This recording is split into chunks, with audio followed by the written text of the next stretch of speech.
foolish. I was like, no, friend, this is not a good idea. I'm like, let's go. We bought the tickets and we trekked to Carnival City in Brakpan. And we got to Brakpan, and boy, was it Brakpan. And we got there, and there weren't too many people who looked like us, but hey, it wasn't going to stop us from singing along to Boney M. And we had the most fantastic time. And I must tell you, ever since, I heard the news of Yubi's passing, which is still somewhat surreal, Brown Girl in the Ring has been playing every day non-stop. So that is how cheesy Yubi could be. But I think what we're going to do today is share all of these memories, because we all have many with him. And as I look around the room, one of the things that strikes me is that there are people here that I've seen in pictures, because the one thing about Yubi, he loved his friends and he posted his friends. And I may not know some of you personally, but I know you because he spoke about his friends. And I'm truly honored to have the opportunity to maybe get to know some of you a little closer today, even under these circumstances. But we are going to listen to many of your recollections, your memories about our beloved Eusebius McKaiser. Now, I came across something that I thought I wanted to share. It says, no one person can sum up the life of another. Life is too precious to be passed over with mere words which ring hollow. Rather, it must remain as it is remembered by those who loved and watched and shared. For such memories are alive. They are unbounded by events of birth and death. And as living memories, we possess the greatest gift that one person can give to another. It is each of you, then, that the living memories of Eusebius' life are committed to. And it is your hearts and your minds that will endure the remembrance of his life. So there will, of course, be quite a few speakers coming up to share their love, their memories, their experiences of Yubi. But I thought maybe we could just start with a little moment of silence, just to remember him as each one of us would in our own little space.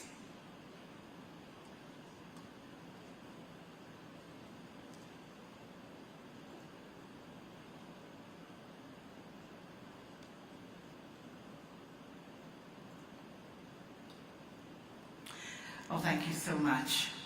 So, it doesn't have to be somber all the time. I know the tears will come, but of course, it is a joyous occasion as well, where we remember just all the joy that he brought to all of our lives. So I'm going to start by getting on with the program, because we're going to hear from a lot of you this morning. And first up, I'd like to invite up to the stage Vukani Mde, who is, of course, a friend, a long-time friend of Eusebius's. And, just watching these pictures earlier on, and it took me back to when Karima passed away, and I see Mikhail, I see Zaid, I see Karima's family here as well, and just how absolutely broken Eusebius was, because I think it was no secret just how deep their friendship ran. And it's almost surreal, it's unbelievable to think that we are now speaking of Yubi in the past. But I love that cartoon that was in the papers showing Karima, awaiting, embracing Yubi as they are reunited once more. Vukani Mde, I know this is going to be a tough one, but do come up, brother. And Vukani is going to give us a message from Luandile Sisilana as well. One of my bestest friends is Karima Brown. I don't think I need to say more. Everyone knows that in the country. And she's on the line. How's it, Karima? I don't know what to say, Eusebius. You know me, when it comes to these occasions, words. fail me. And it doesn't help that I'm hearing my echo in my ear whilst I'm talking to you. But, you know, it was striking because I was tuning into the show from the beginning today, and I often don't have the luxury of listening to you all the time. But I've thought of all the times that I've been trapped in my car, not wanting to get out because I want to get to the end of your conversations that you're having with people. And your journey into journalism has been such a big part of my own life that I don't even know where to begin. I was trying to think of... You know what, maybe tell them the first time you saw me when I was this weird kid, literally with a suitcase at business day. That's the first time you saw me, actually. No, frankly, I mean, at that time we didn't even really have like a hard thing. Someone walking and pulling a suitcase in the middle of road thing was such a weird thing. And in many cases, like such a foreign thing. And here you were walking with a fro, and I was like thinking, is he gay? Isn't he gay? Okay, so, you know. And then of course you're like, yes, man, you're serious. I didn't know. You're like, where did you fall out from? And then writing on the race so I ran to Rihanna, so with our deputy editor at the time, and I said, who's this guy? And she said, you've got to read these things, you've got to read these things. And of course I was hooked, you know, from that day. But I kind of think that who among my friends dances with me on tables when no one's looking, and it's my son. And there are very few people who meet, you know, in both categories. And I think, you know, apart from all the impact that you've had on my life, the impact that you've had on Carl's life for me is beyond measure. And that's probably where I appreciate.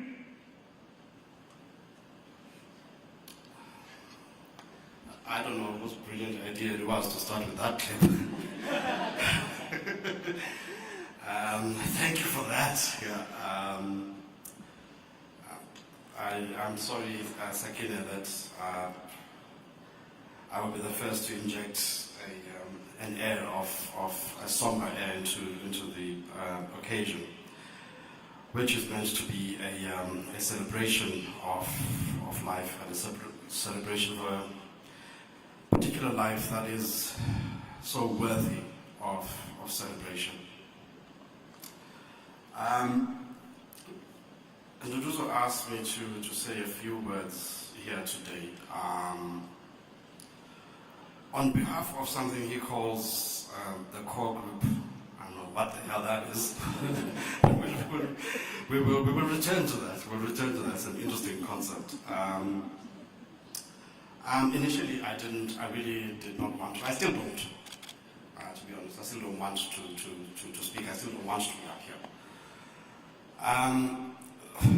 To begin with, a lot of people have penned a lot of articulate, beautiful, eloquent tributes to Eusebius.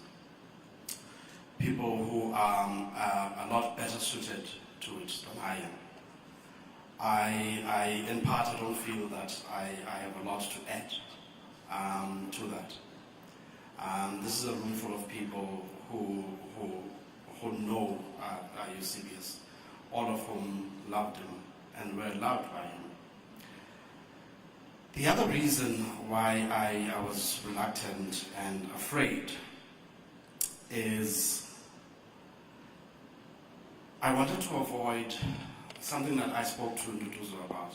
I haven't wanted to use the sentence Eusebius was. I'm not there yet. I'm not ready for that. I don't want to say Eusebius was. Right? We agreed that we don't have to do that. Eusebius is. And so, bear with me. Correct me if you have to. I want to speak very briefly. I was told I had 3 minutes. Very briefly, I'm going to speak about what Eusebius is to me, and not what he was. He is one of my dearest friends, a friend that I love so much and always will. He leaves me with a deep, deep wound. I'm hurting and probably always will be. Probably all of you in this room are hurting.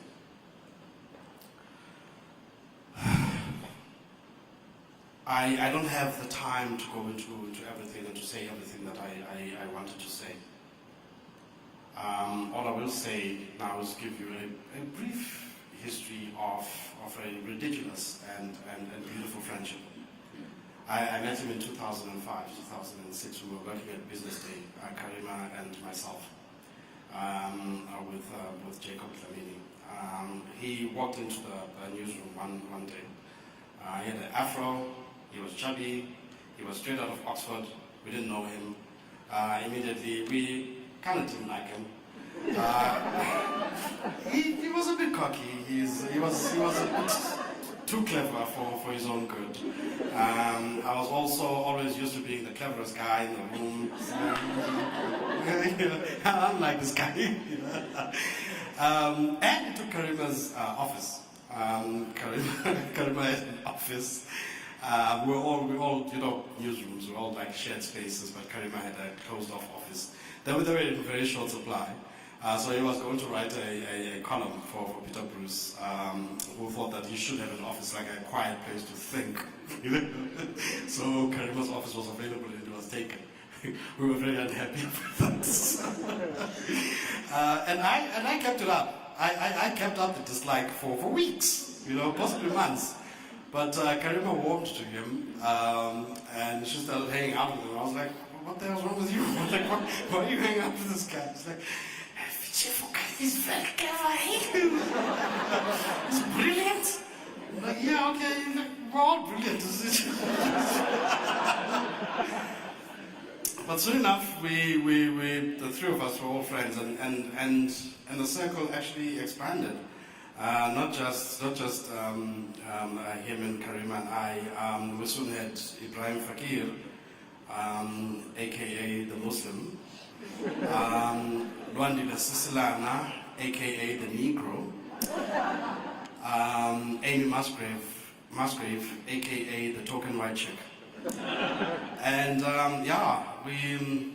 we spent as much time with each other as we could.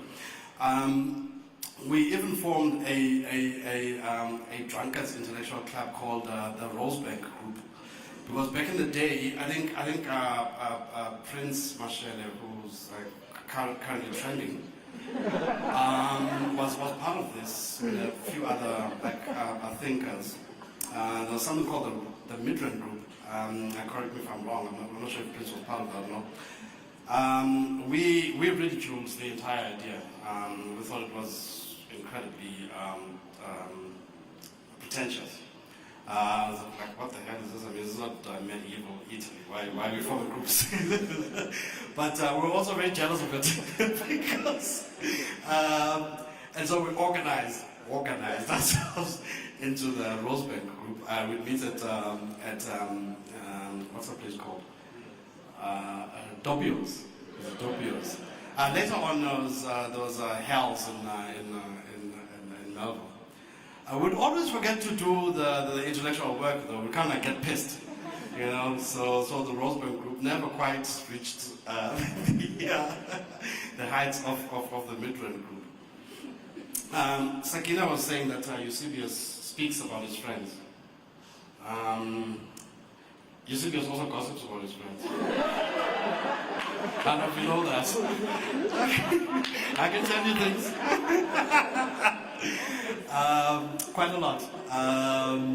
We patched up a lot of our own differences over gossiping about other people.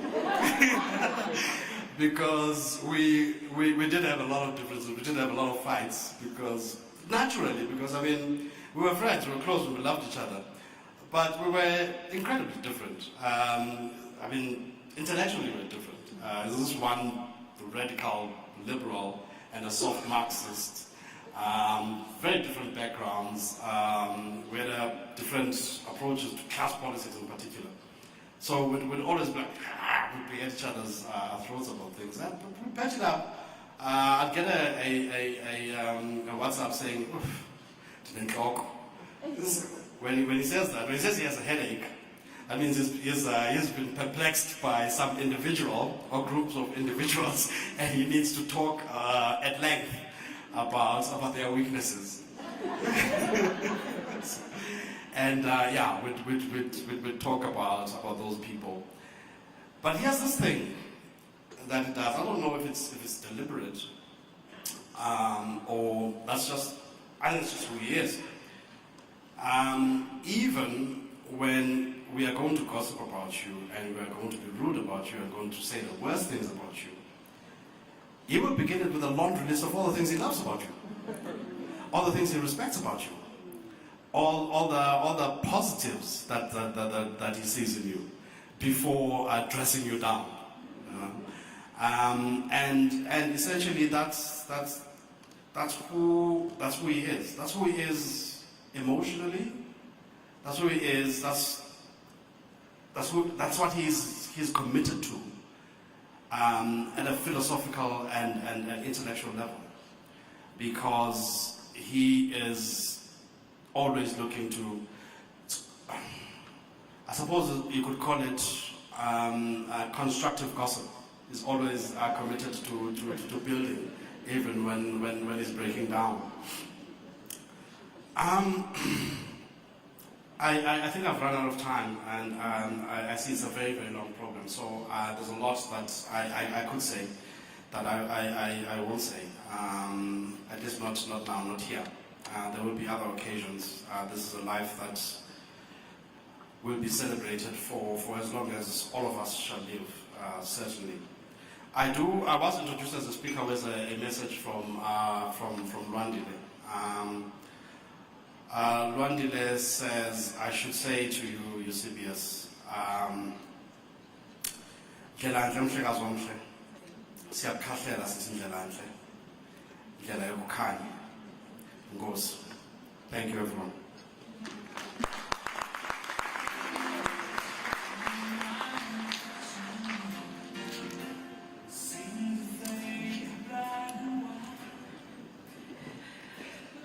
Thank you, Bugani. And, you know, they say you don't speak ill of the dead.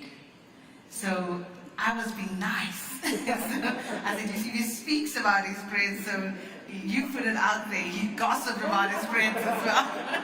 But I think we all knew that, and we all were part of that at some point or another.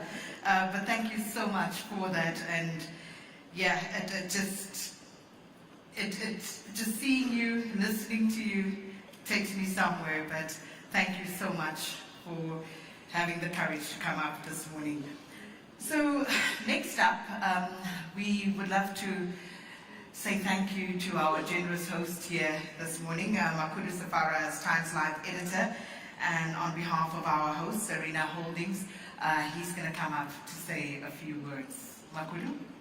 There's a medical emergency. I don't know if anyone is in Cape Town that can help out. Sometimes, you know, people are very resourceful. If anyone is near Helen Zille, wherever she is currently, I'm not sure where she is. Nolwazi, I don't know whether we can get some help. Okay? We need medical service near Helen Zille. She's got her foot in her mouth. And someone needs to take it out very urgently. Yet again. And I just can't believe this. I cannot believe this. It's an interesting little debate going on Twitter between Helen Zille and other DA politician Mbali Ntuli. I don't know, Helen Zille just wakes up and decides to piss us all off, eh? How's this, Roger? You won't believe this. Helen Zille tweeting, for those claiming legacy of colonialism was only negative, think of our independent judiciary, transport infrastructure, pipe water, etc. I mean, really, in this day and age, eh? In this day and age, how do you expect the DA to grow off his very low base of black voters with this kind of mentality?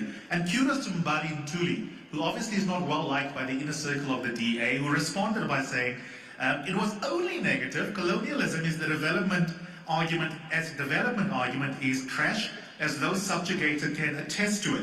And a little bit of a tour going on as we speak. And Mbali Ntuli goes on and says it's like saying Nazism was good for German democracy and the advancements in technology. I think Mbali is absolutely right. We're going to see whether we can get Helen Zille on, ask her about this particular tweet. I think she just likes to piss us off, quite frankly. But she's a senior member of the DA. And here's the thing, Musi Maimane, what do you think of Helen Zille's tweet? all of you liberals who are quick to weigh in when an ANC politician messes up, when an EFF person says something that is completely off color, what do you make of this? What do you make of this? Are you going to let her get away, or will you demonstrate that she does not tweet in your name as a political party?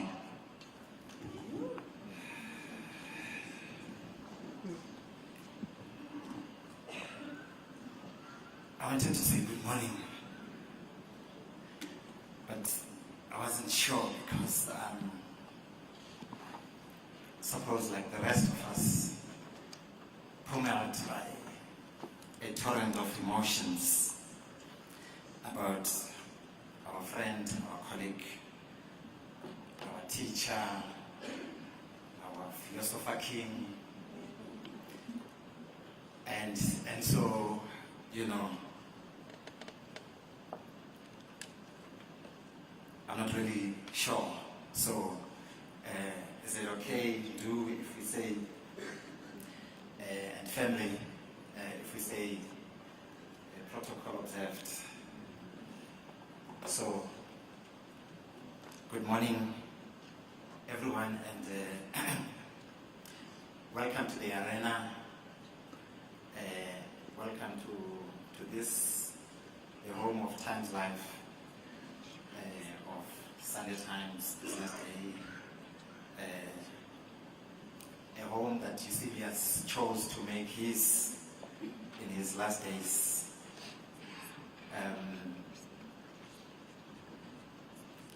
So obviously, I mean, you know, Eusebius has lived quite an eventful life. So all of us are impacted in many different ways. So I'll first start by talking about how we found out, you know, but maybe before that, you know, so as I was talking about the torrent of emotions, I'm just thinking if he were somewhere in the next room listening, he'd just say, "Get over it, Wena. Just get on with the show." Yeah. So on the day, so as usual, we met at 10 o'clock in the morning to talk about the stories of the day. So this is what's happening, etc., etc. And part of what is put on the table is a podcast recorded by Eusebius the night prior. And so we talk about what it says, you know, around midday it gets published. Just after midday, you know, I'm sitting in a SANEF meeting in my office. The CEO comes, "I need to talk to you about something." The SANEF related thing, you know, so I go to see him. But the call comes as I was sitting with him. And the Rato, the PA says, "Eusebius." Like, what? She can't, the words can't come out of the mouth. "It's Jackie." You know, and she drops and says, "No, Eusebius." And I'm sitting there thinking, no, but we just spoke about Eusebius, not only about what we published an hour or two ago. The audio team was also saying next week he's planning to talk to Tessa Dooms, and an invite has been sent, and also to Lindiwe Mazibuko, about the state of the country, you know, etc. And in terms of the schedule, that conversation was supposed to take place today. You know, so no, but this can be, you know, as I'm sitting there with the CEO, I take my phone and I dial. Drinks the first time, the second time, then the third time I realize, no, I'm just in shock. I'm caught in disbelief. I drop and then I phone Jackie. Jackie, she answers after 3 rings, but I don't see that she answered. I just thought there's a lot going on. So, but 40 seconds in, I realized she's on the line. "Jackie, hi." And I'm thinking, do I say, "How are you?" Is that the question? No, it's not. Is it true? And she cries. And at that point, I just tried to get details. Okay, so what happened? You know, she gives me 2 paragraphs, and I'm thinking, let me drop. I stepped out of the CEO's office. I'm like, whatever we were supposed to meet about, you'll see to finish. This is what's happening now. So the hair. So I walk downstairs. Feeling, I need somebody who can write this. What would Eusebius have wanted us to do at this point in time? The thing that came to mind was be first with the news. Okay, you process the emotions afterwards. Okay, let's put out the communication. You know, Fini, let's write this. Sam, our national news editor, put together the background in a matter of minutes. The thing is put together. Pumza, let's get the tweet ready. What's happening? You know, and people are beginning to talk. You know, and then we put it out. You know, it's the tweet out, it's the story out. Okay. So at that point, I say, whatever is happening with Eusebius, he's most probably satisfied with this bit. This is the professional bit. So let me retreat to my office. I mean, the walk from the news desk to my office just seemed like quite a lot. You know, a long walk of sorts. Couldn't close the door properly, I just pushed it. And I think the people in the newsroom could see, and they'd already started hearing. And as I got in there, the tears just, you know. And then the editor of the Sunday Times, Tembiso, walks in, and then he realizes, no, there's not the time to talk. Okay, I'll see you, I'll talk to you later. Then he leaves. Pule, the MD of our company, who's really our host today, at that time he's in Durban, he's about to go on stage to address some CEOs about the things that MDs do. And, you know, he gets the news, he calls, but we can't talk, you know. And, yeah. So I suppose I'm telling you all of this to say that, you know, as I sat in there and, you know, trying to process, trying to get myself to accept, this is where we are. The people that Eusebius worked with were also going through the same thing. And this is what Dewey has asked me to talk about. The impact of Eusebius' departure on the people he worked with and the people he interacted with on a daily basis in terms of his intellectual outputs. You know, we call him an intellectual machine because, you know, if you know his work rate, when he's onto something, he doesn't stop. So, which is why it was important for us that even as we were battling to process and to accept, it was important to put out whatever needed to be put out and then to pause and to say, what the hell is going on here? You know, so, and then I'm like, you know, I'm the Times Live editor, I need to pause, I need to get over this and to look at the team. There's a young audio producer who liaised with him on a daily basis. His name is Bulelani. Where's Bulelani? I open the door, I look for him. He's not in the office. I phone him, he's already at home. He says, no, I had and I just couldn't, so I decided to come home. Okay.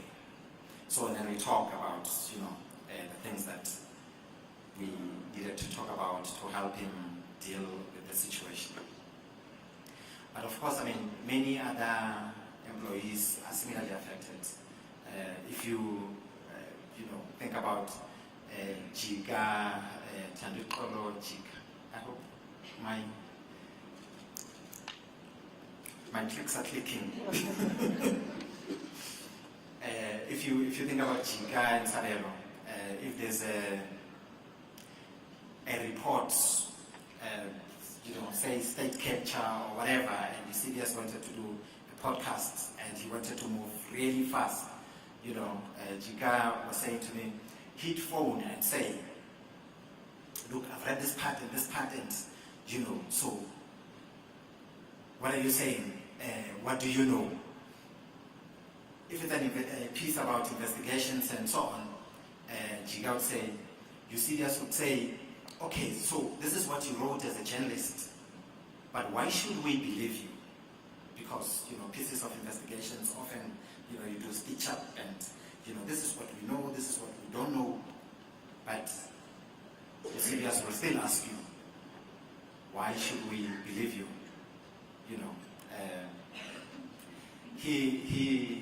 He was a great gift for us as Arena. So we thank you, Daddy and Mami, to the greater Eusebius family. We went to see the family yesterday, and his dad was saying, Eusebius would go to school, Graham College, come back with a huge bag, and you think, oh, this boy has new clothes. What's going on? Then when he opens the bag, it's books and more books, and his writing showed that he really liked books, and that became a thing that anchored his intellectual output, and so on. And so we are grateful and thankful for all of this. And of course, I suppose a little bit of detail is on the 18th of April. We're supposed to meet him with Pule and the managing director. No, Pule and the chairperson of the company. He didn't know that the chairperson was going to be there. So the meeting was set for 2 o'clock. And you'd know. So we go sit at Fishmonger, we wait for him, all of us are there. And he doesn't show up. 30 minutes in, no, let's phone the office, let's check his. Normally never this late. Lo and behold, we discover on that day, just before our meeting, he suffered an epileptic attack. He survived it. So I sent him a message, hey, get well, this and that, so I phoned him the following day.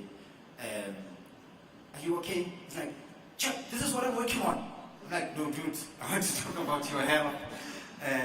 He says, no, I'm fine. That was then, but there's so much going on in the country. He's on to the next subject. An amazing guy. And, to go back to the books, yeah. So, one of the pieces he wrote, you get this email from him from time to time, sometimes at 1 a.m., etc. And the first line went something like, my grandmother was such a hypocrite. Then he like, dude, what are you saying? And then he explains that, Granny would say to him, you need to stop reading so many books, you are so young, this thing will make you go mad. It's like, just reduce, But at the same time, when there's the Granny's friends who are visiting, she'd say, boy, come over here. How many pages was the last book you read? And he'll go and fetch it. This one, it's 700 pages. Oh wow! And then at that moment she'd be very, very happy. That he's doing what we try to encourage our kids, who are really into TikTok now, to start reading. But I suppose through his writing and his reading, we're able to get glimpses and pieces of, his family life and so on and so on. And as an editor working with him, it was quite a thing. He obsessed about detail. He was concerned about how he came across. He paid particular attention to detail, and he just is the comma in the right place? Is the headline capturing the content correctly? Yeah. And when it's Good Friday, as it was last year, he then just dropped a bomb and say, Mr. Editor, I've dropped you a wonderful piece. And when you check the subject line, it says, does God exist? And then, meanwhile, I, Sakina, I'm sitting there, I'm an usher at church. I'm that guy who says, good morning, welcome to church, enjoy the service. And Eusebius is asking me, of all the editors in the country, publish a piece that says, or that asks, does God exist? But, and the interesting thing is, in my other role in SANEF, I'm the chairperson of the Media Freedom Committee. My job is to encourage people to have debates and, to not limit each other. So I sit there, I look at this piece and I'm conflicted. I want us to publish it, but I don't want us to publish it. So, eventually we publish it. And so thank you to the family for giving us Eusebius, and thank you to the organizers and Dinesh, who's, I know I'm running out of time and I've run out of time. Dinesh and the team who have said, instead of bringing flowers, please bring books, donate books that the family will donate to a charity of the family's choosing. I think that's really life-giving, even if we say that here, right now. I think it's the best thing. Yeah. So thank you. Maybe just one last thing. So Eusebius is one of those very talented, and obviously, he's not an analyst who will come free. So he negotiates, gets the best deal. Then we use him. And then he writes a masterpiece. You look at it and you're like, Jews, this is really good for our subscribers. And he says, Mr. Editor, I've dropped you a thing, let me give you a call. Yeah, what's up? Can you make that piece free? I say, can we not pay you at the end of the month? No, but then it becomes a negotiating thing, so how much of what he writes that, must be free, and, and he wanted as many people as it is possible to get access to his content, and at the same time we wanted many people to look at his content and say, we want to subscribe so that we can get access to this content, and then he'd say, there's a thing called tick strategy. Oh, you say there's a thing of a tick strategy. So, let's get them used to the quality, and once they get used to the quality, then we put it behind. Yeah. So he really was an intellectual rock star. As an editor, I look at what we're doing today, and I think he was our plan. As the MD had already said, there's so many things we wanted to do with him that we're not going to be able to do. And there isn't anyone in the country or anywhere that we're going to find to replace Eusebius. He's not replaceable. He's just, you can find bits and pieces elsewhere in many different people, but you're not going to find what he brought to the table as an individual. And for that, we are grateful to the family, we are grateful to his partner, to the friends and everyone for the time that we had him contributing to our platforms, and him enriching our country. Was a true patriot, not the ANC and DA defined patriots, but a true patriot because he wanted what was good for the country. His last tweet talks to that. Thank you. Well, thank you so much. much Times Live editor Makuru Safara, and you're so right, Makuru. And I think one of the reasons why Eusebius and I got along so famously is because we never spoke about religion. It never came out. It was just one of those things. I know who you are, you know who I am, and it's okay. We never spoke about it. But also with regard to attention to detail, you know, I would invite Eusebius to come onto Morning Live for a 10-minute discussion on something, and we would speak for 2 hours in preparation for that 10-minute interview. And that's just who he was. And Makuru is absolutely right. He really was very concerned about how he came across, and that is something that I think a lot of us can learn from in terms of taking yourself seriously, because why should other people take you seriously if you don't take yourself seriously? But we have to move along, Makuru. Thank you so much. And the only reason I didn't stop you is because you are the host here this morning. So I just want to say to all the other speakers coming up, when you see me approach the white line, that means your time is up.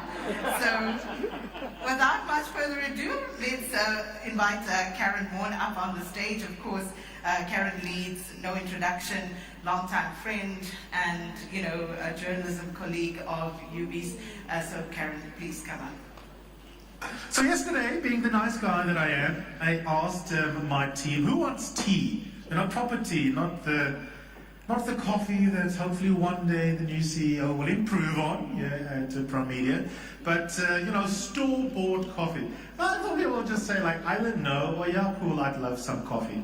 There was one person, I shall not name them, in case they're no longer cool amongst their friends. He or she was like, yes, I want chai tea. Chai tea. Eh? Chai tea. And I chuckled because it reminded me of something that I recently discovered in my fridge at home. I was so shocked, I thought maybe my roommate had made a mistake when they went grocery shopping. And what I found in my fridge at home was milk. The milk bit is not the problem, but on the milk was written lactose free. I was like, hey, man, since when are we lactose free in this house? And when I inquired from my roommate, I was told that apparently the human anatomy was not designed for lactose.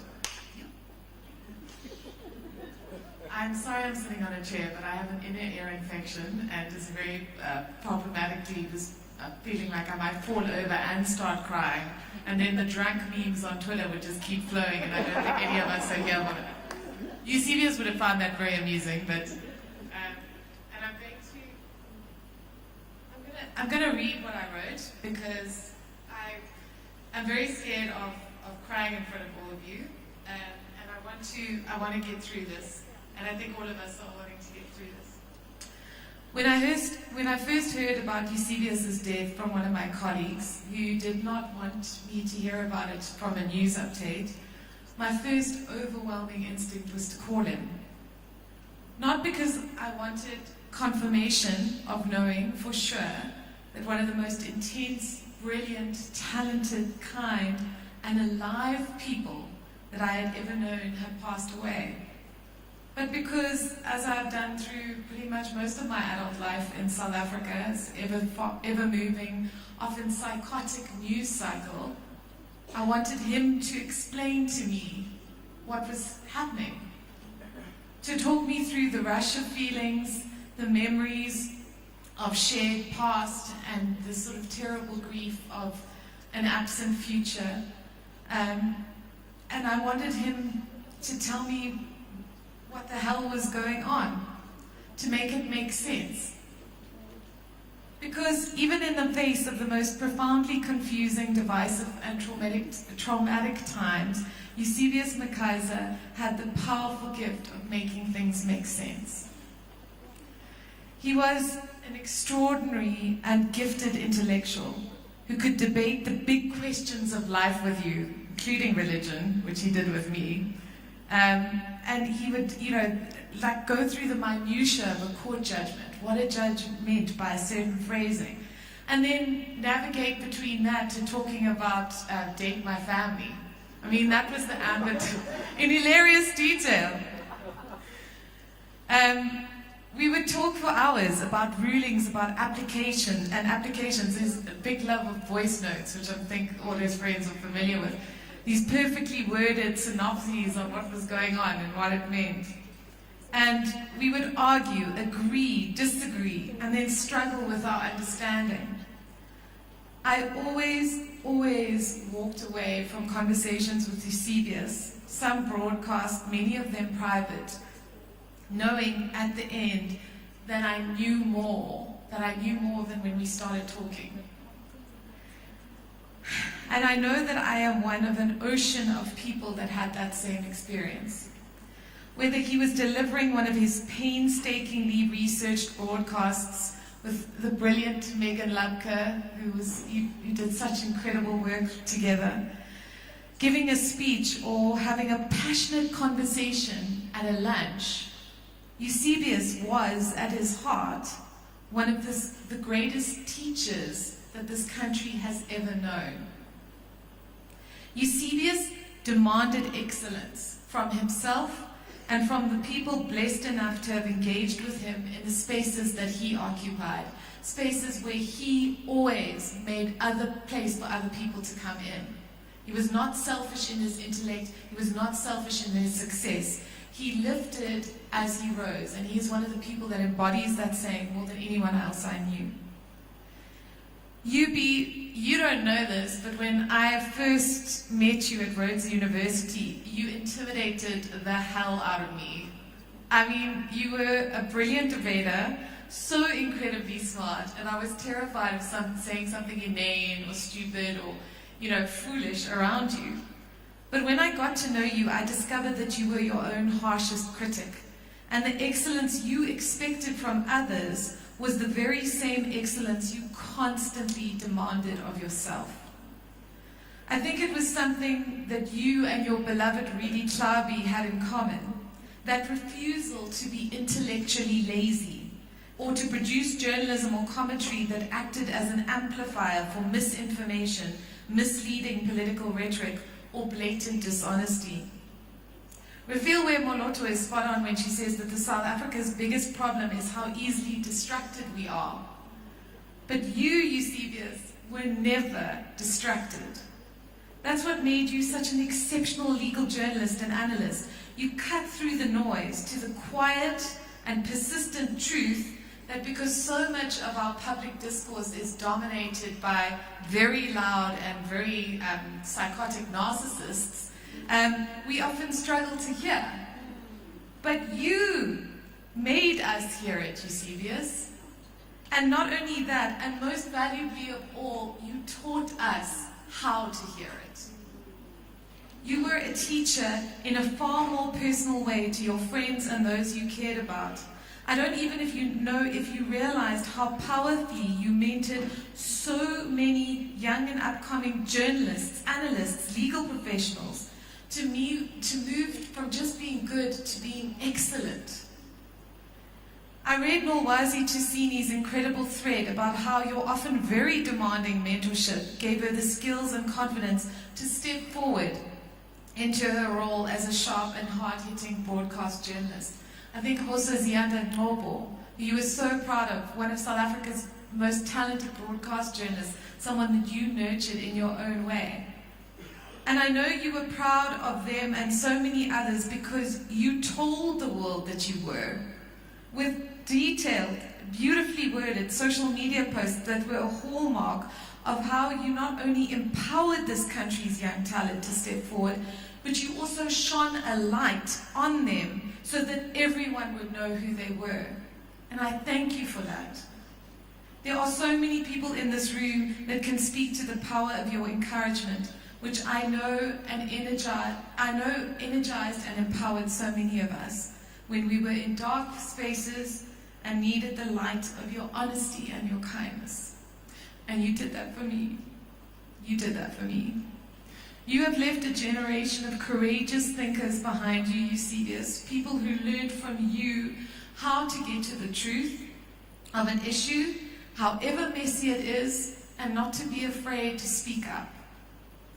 And just like you did, calling out corruption and incompetence as readily as you refused to let people get away with nice racism.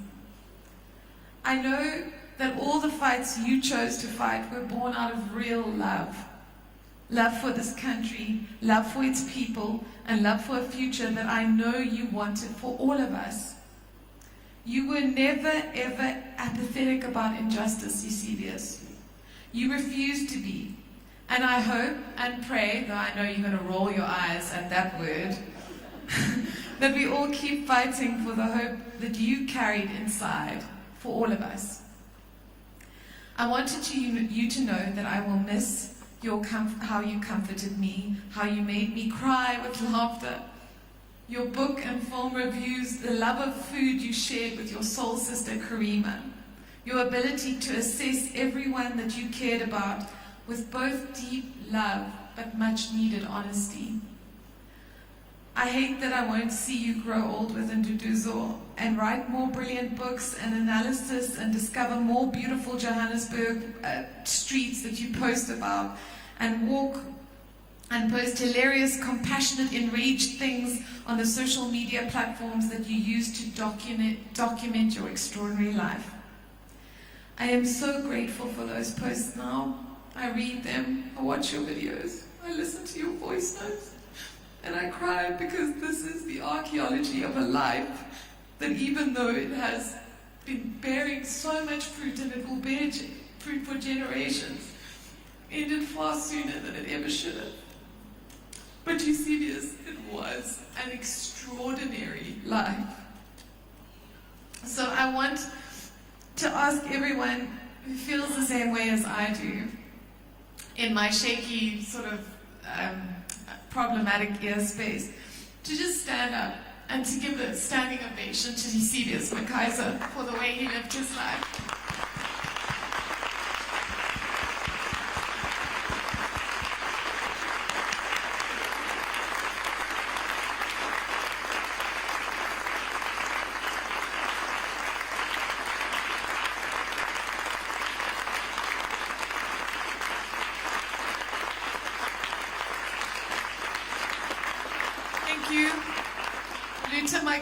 Continue, my friend. I will never stop missing you. Thank you so much, Karen. And everything you said, of course, absolutely true. And this young man, Oliver Dixon, and you may not know it, but Eusebius and I had so many conversations about you, Oliver, starting out in the media space. And as Karen said, you know, he actually took the time not only to nurture young talent, but also to try and find ways to assist them to get to where they wanted to go, like we had to so many times before. But of course, we're going to keep it moving, and our next speaker is Dawn Klaxko. And Dawn is a business coach who has been working with Eusebius over the past couple of years. Oliver, how's it? Hey, sorry, the line was just buffering there for a second. Let's see whether we can hear you now properly. No problem. I hope you can hear me properly. How's your lifestyle treating you? You know, it's this. Obviously, everyone who can hear you can recognize your voice. Oliver was also on 702 until recently, and someone that I've come to know over the years, much younger than me, but also trained as a debater and with an interest in media, and he seems to be now stuck with various media careers that he's also pursuing. And we have a friendship that's budding, and you're beginning to know a bit more about me than you should. You yourself can probably spill some tea just based on our WhatsApp conversations.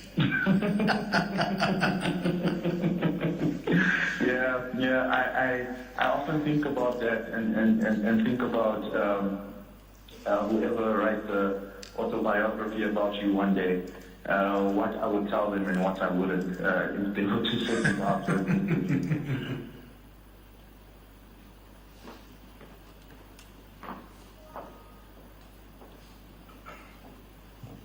I really just want to say thank you, Karen. I was going to say what she said and then just leave. But I guess that wouldn't land well. The second thing, I can hear Yubi's voice in my head from his coaching of me to say, Dawn, just put your notes away. I want to hear your voice. So I apologize to Yubi, but I'm not going to do that today. So I've worked on hundreds of brands in my career, but working with brand Eusebius has by far been the most interesting and the most rewarding. And I hope to give you a slightly different perspective on this brilliant brand Eusebius this morning. We first met when we both worked at Power 98.7. I was technically his boss, a fact he loved to share because he knew it would make me chuckle and turn slightly pinkish in my cheeks. So I don't know where that feedback's coming from. I say technically because it was like saying that I once looked after somebody's domestic cat, so I was equipped to tame a lion. Seriously. I'll never forget the first time that I was instructed to call Yubi to a disciplinary. He had called some very high-profile individual, I won't mention their names, an idiot on air. Now, everyone in the office obviously knew what had gone down, and I'll never forget the sight of Yubi. You know, he had this like really relaxed look. And I saw him coming down through the open plan offices between the producer desks. And all I saw were the eyes watching the lion coming along. I think that secretly they were hoping to see him smack me. But the fact of the matter is that I'm not an idiot. So he came into my office, and the extent of the disciplinary was for me to suggest to him that rather than using blatant language like that he draws on the Eusebius lexicon and uses one of those very smart people words, because an idiot won't realize that they're being called an idiot. And that triggered one of those hearty Yubi chuckles, you know, that comes from deep down in his tummy, and was the beginning of a wonderful friendship built on mutual respect. So let's fast forward a good few years when we both left. He had left radio, he had just launched Run Racist Run, and I was now fully committed to the career of a business and executive coach. And Yubi was looking for guidance on building his brand on an independently of a platform, and I was looking for help to write a business book. And so began this wonderful, non-commercial, symbiotic relationship. And I want to share just a few perspectives of the privilege that I had of getting to know this wonderful brand. First of all, I'd like to share that he was surprisingly tolerant. Quite frankly, he made me quite scared, because key to his brand success was the need for that creative genius to tolerate unimaginable horrors like Excel spreadsheets and words like fiscal vigilance. Not that he wasn't familiar with all of these concepts from his McKinsey days. It was simply that he had never ever entertained the idea of embracing these concepts for himself. And then we started adding a few extra players to his support team. So in addition to his boxing training partner, his manicurist, and his barber, there was now a bookkeeper, a financial planner, an executive assistant, all entering the circle. All of them asking questions and imposing disciplines. Can you imagine? And he embraced it all, and we all fell in love with this incredible man. As an aside, I would particularly like to acknowledge Jackie Stradom, who many of you know as his virtual assistant, and I know as Yubi's absolute guardian. She's here today, but just doesn't have the strength to pay tribute to our Yubi. As an aside, Jackie's cat was the one that I managed to be responsible for. But another one of Yubi's aversions were stereotypical labels.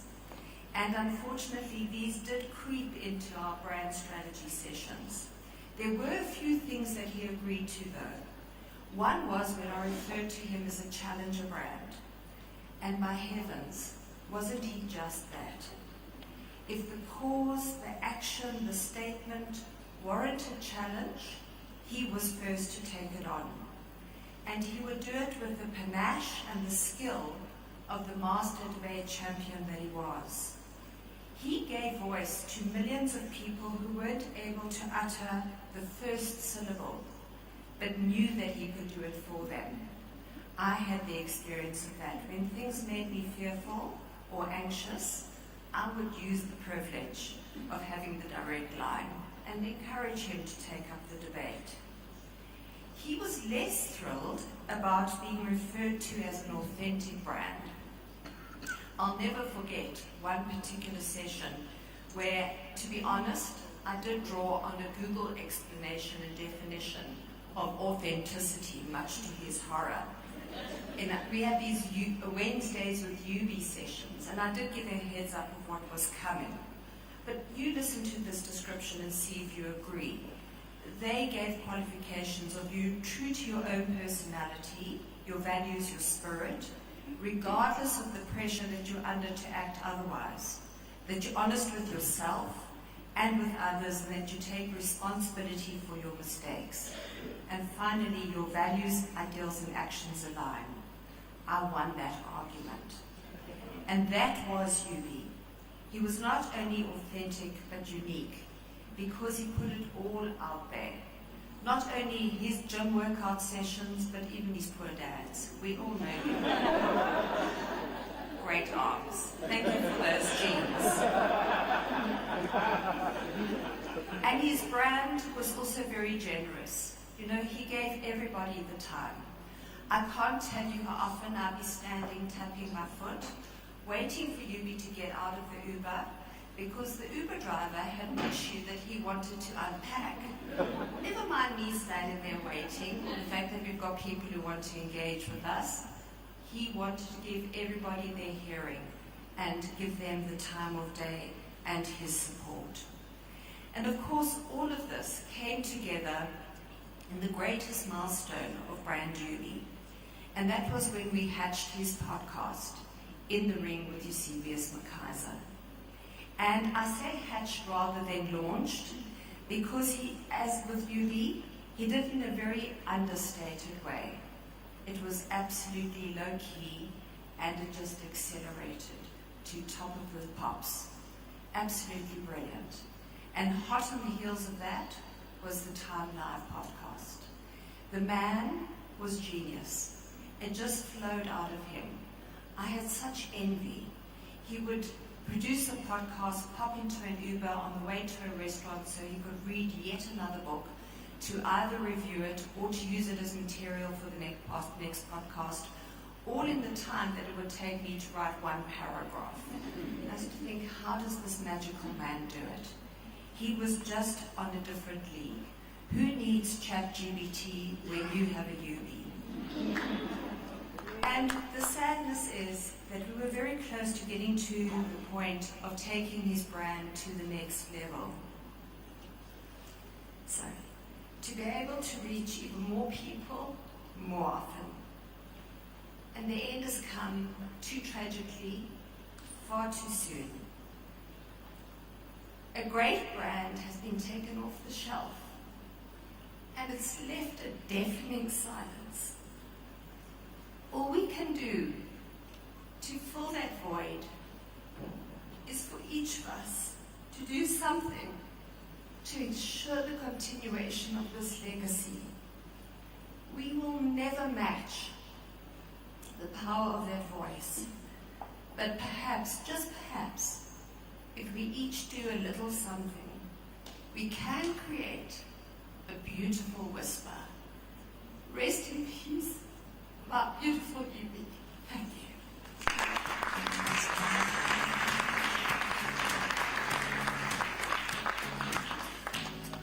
Well, thank you so much, Dawn, and absolutely spot on. He was a genius, and that was undoubted. Eusebius obviously also imbued with a multitude of very honorable attributes. And, he was deeply altruistic, he was compassionate, he was caring. And those things reflect in some of the issues that he took up, the causes that he aligned himself with. And we'll hear some of that. Some of the tributes that were written, and thank you to the friends who wrote. Ibrahim Fakir wrote about how Eusebius was culturally colored and politically black. And that was so true, and I think that's also where Eusebius and I, there was a special bond there. And I remember when Nathaniel Julius was shot and killed in El Dorado Park, I instinctively knew the person I needed to take with me for that broadcast was Eusebius. And suddenly, Eusebius and I became these colored heroes.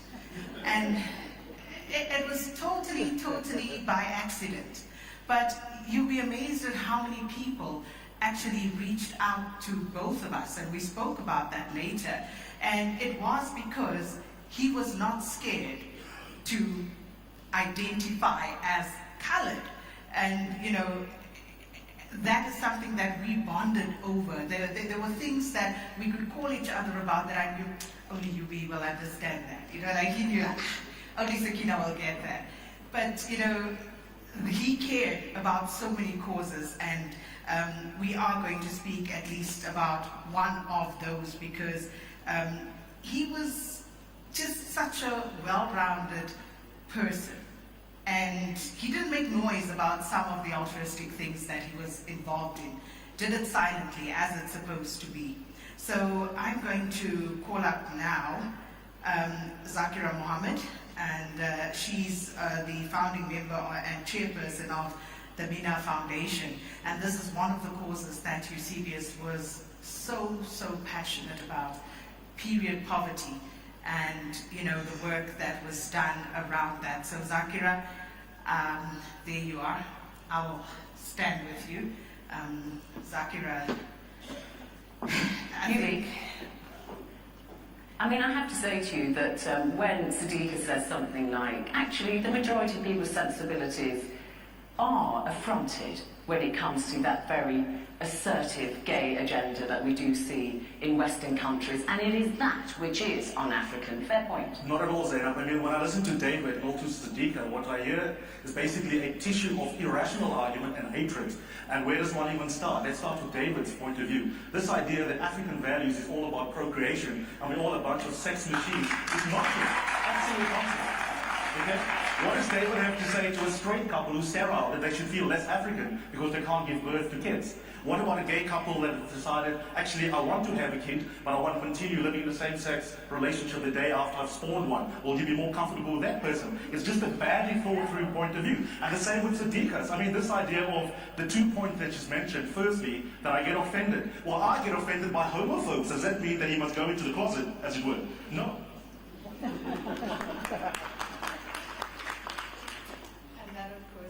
Also, because we tend to forget sometimes that Yubi was also a TV person, and it's not just the radio. He really did love broadcast in all its facets. Zakira?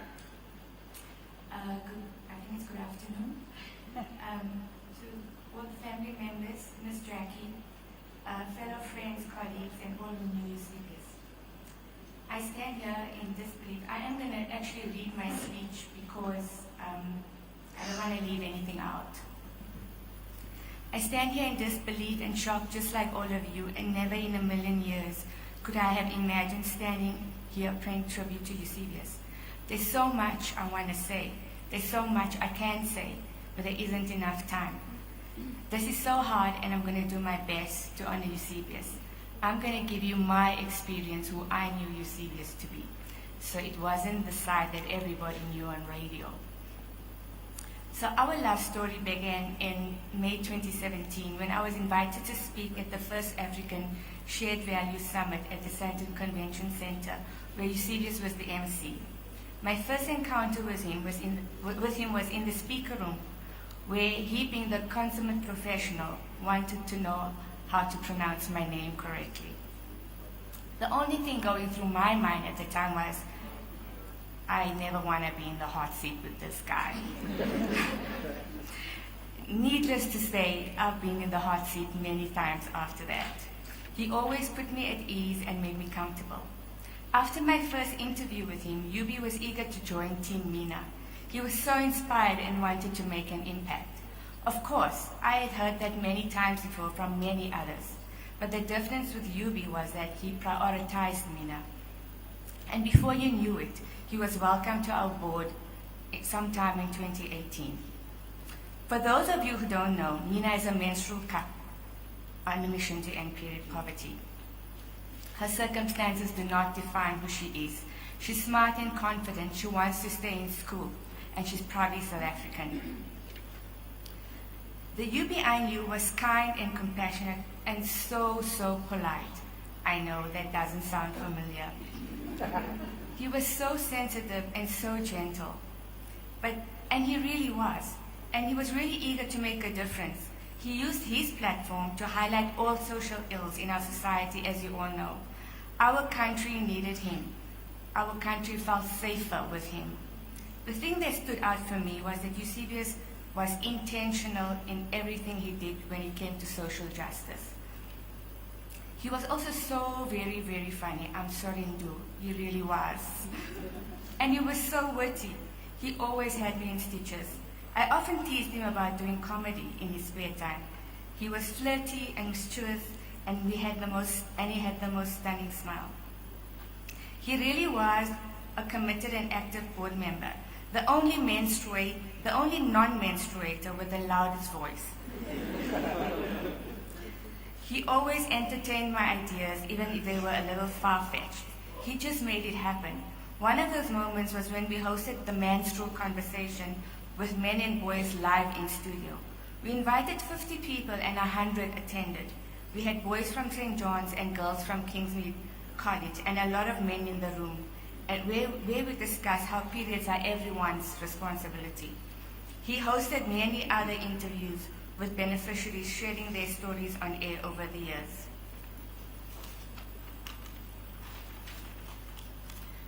It was only a matter of time before Eusebius became Eubilicious, and as I fondly called him, and Zakira became Zax, and a beautiful friendship began.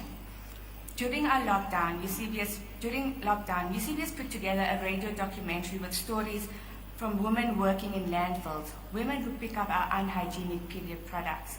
Women from all walks of life called in. Some were in hiding, some lost their jobs, some were gang raped. It really was a very emotional documentary that had him in tears. Over the last 2 years, we spent much more time together. We went to St. David's School here in Sandton to address the gents, as they are called. Yubi highlighted that if men had periods, we won't be standing here today. He said there would be an extra budget just for research. He urged the boys to speak to their CEO dads and play their part. Late last year, we went to the Nelson Mandela University where we launched Mina on campus with our partners Gift of the Givers. Yubi highlighted why keeping girls in school and women at work made business sense. And he was so appalled by having to have this conversation with women at the helm of this organization. In February this year, we went to Rhodes University, a place Yubi felt right at home. He urged the men to take a stand and help eradicate period poverty. And he was so excited for our upcoming trip later, where we plan to take Nina to the community of Mkanda. During lockdown, while testing my non-existent culinary skills, some of my memories, I cooked a meal for him in Duzumzo. What was supposed to be a 5-minute drop-off turned out to be an almost 2-hour conversation outside my car. We spoke about his health, we spoke about epilepsy, we spoke about gym. Of course, we spoke about gaining weight and how we had no control of our bodies. We laughed a bit that day, but mostly we cried a lot that day. I really enjoyed the Instagram Live with his friend Oliver Dixon, where I sent them both a pack of period pamper products to unpack during the live. Yubi was so cool and calm opening period products and guessing how to use it. As for Oliver, He was only interested in the snacks which he devoured long before the live. Yubi, I will miss our deep conversations, our laughs, our tears, hearing about your plans for the year, how you had to get your books out on time because you had a deadline, and how you were planning that much-needed trip that COVID delayed. I will miss you comparing our board to the board Nduduzo sits on, and I had to remind you that we are only 7 years old, and they're like 100, yeah? I will miss our annual year-end lunches, your big infectious smile, and your jokes that Nduduzo didn't get, and how we planned the future of Nina. I will miss our so-called debates that I thought were mere discussions.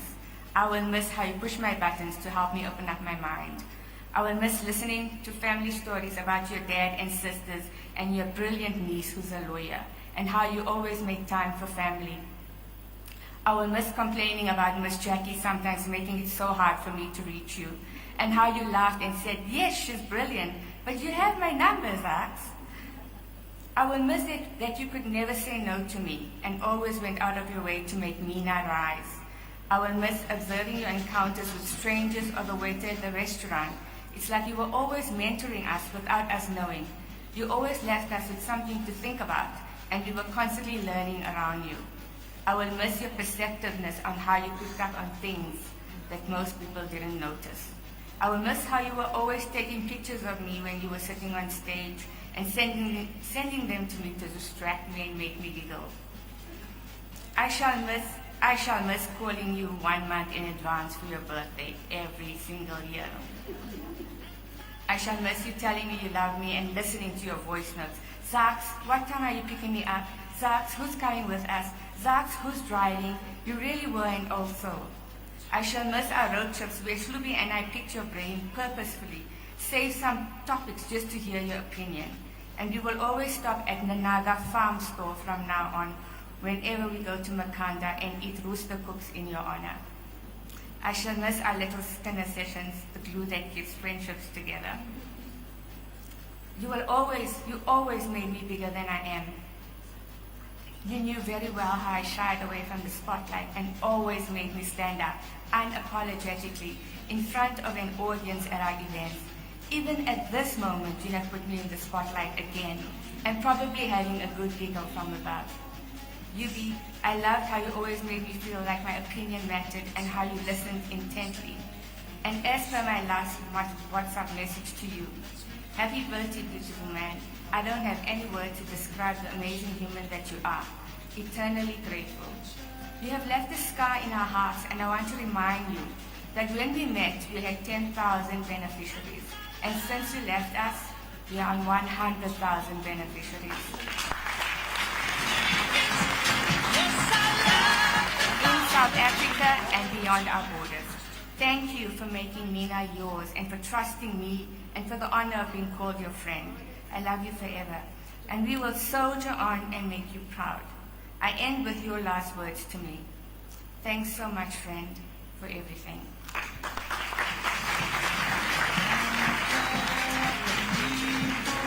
Thank you, Zakira. And in the end, you actually did not need me, so he did well. And, speaking of Yubi being an old soul, I've always meant to ask the family, so Dad, are you sure Yubi's date of birth was correct? Because I could never understand how he knew the things that I could remember growing up as a child, and I was a good 5 years older than he was. So I always wondered about that. Is it correct date? Okay. So I'll take that for now.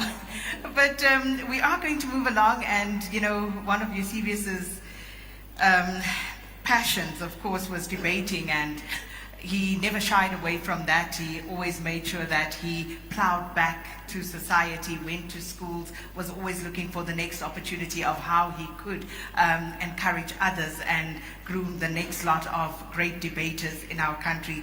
But coming up now is Nick Ferreira, who was Yubi's debating and philosophical sparring partner.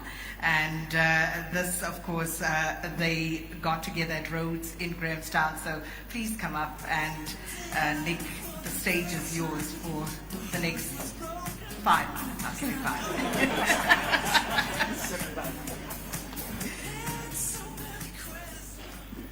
We normally get 7 minutes in debating, but I met Eusebius at Rhodes University in 1999. He was a tutor in the philosophy department and already a rising prospect in the debating society, and we quickly teamed up to become a debating team. He loved to build cases, carefully laying out arguments in support of normative and policy decisions, and I liked to rip them down. So we made a good team, and we won a few competitions, most joyfully the UCT National Championships in 2001. In relation to that, there are photographs. Please do not look at them. But if you do, remember that that is just how fashionable intellectuals dressed at the turn of the century. We quickly became friends as well as debating partners. He wouldn't have said friend, he would have said interlocutor. He loved that word. A person who takes part in a dialogue or conversation. And he meant it Socratically, and it was a mark of honor.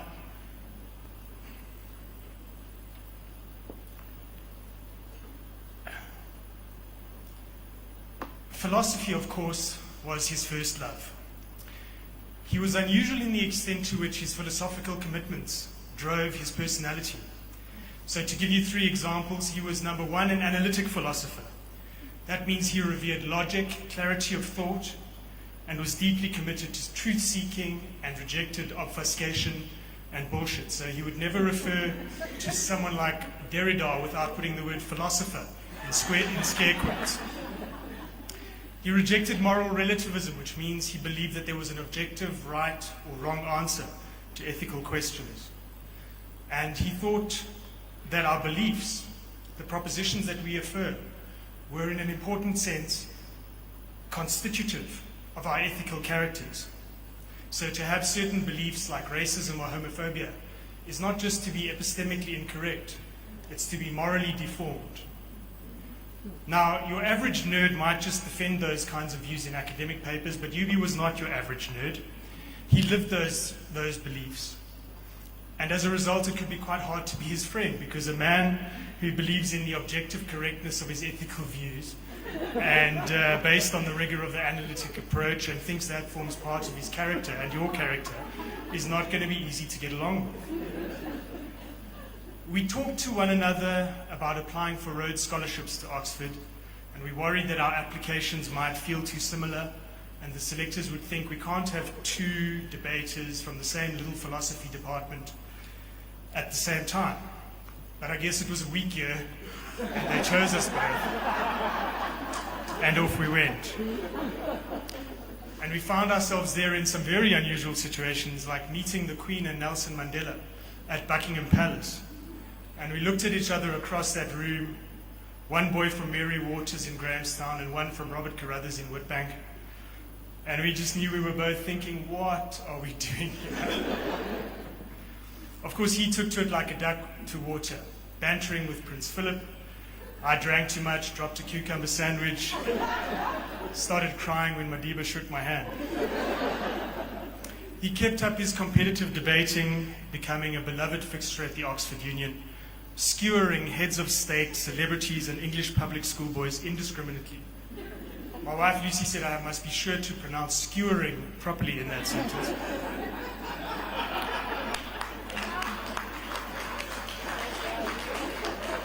And he very, very much enjoyed being a short bus ride away from London's gay club scene and fun. But for the first time in his life, I think he struggled to make progress academically.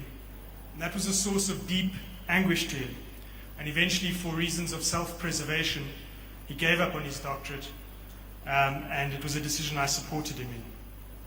After we came back, at some drinks party, someone asked him what was next. And he said, I'm going to become a political commentator and public intellectual. And I remember we thought, you don't just put in a job application for that position. But he did it. And look how successful he was. It turned out the rest of South Africa enjoyed being his interlocutor as much as we did.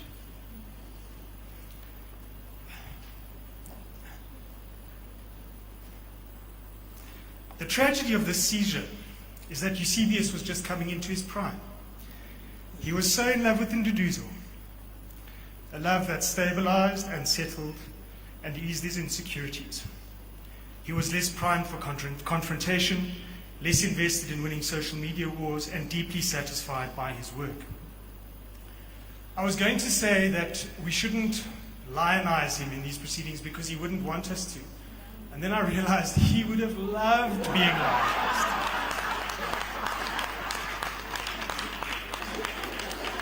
This event would have been right up Yubi's alley. But we should recognize he was a complicated human being. He had his flaws. And let's speak frankly, since we all love him, he could be a complete prick. He had the ability to take a disagreement and turn it into a deeply unpleasant personal fight. And there were times when he really hurt people, I think sometimes unforgivably. But how could it be otherwise? When the world had done all the things it had done to him, when he had to wear so much armor, when he felt so acutely alone so much of the time. He was also unfathomably loyal, generous, and understanding of human pain and personal weakness. And he sought out young black students struggling to fit into white institutions and gave them time, advice, and mentorship. And as a young high school debater wrote to me this week, he normalized black success for a whole generation.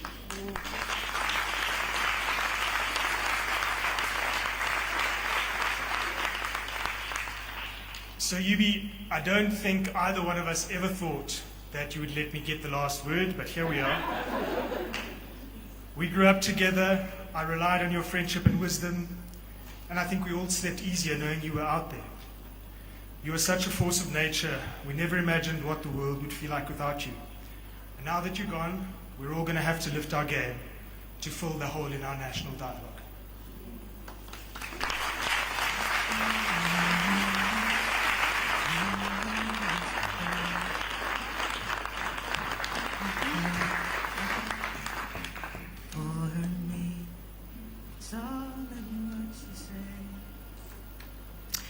So I'm going to introduce the next two speakers now. And so Wadey Abrams, the Deputy Director of the Apartheid Museum.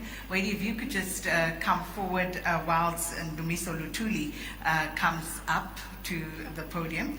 And Dumiso Luthuli is from the Rhodes Foundation and also a close friend of Yubi's. Lips that once touched mine with a sigh, goodbye.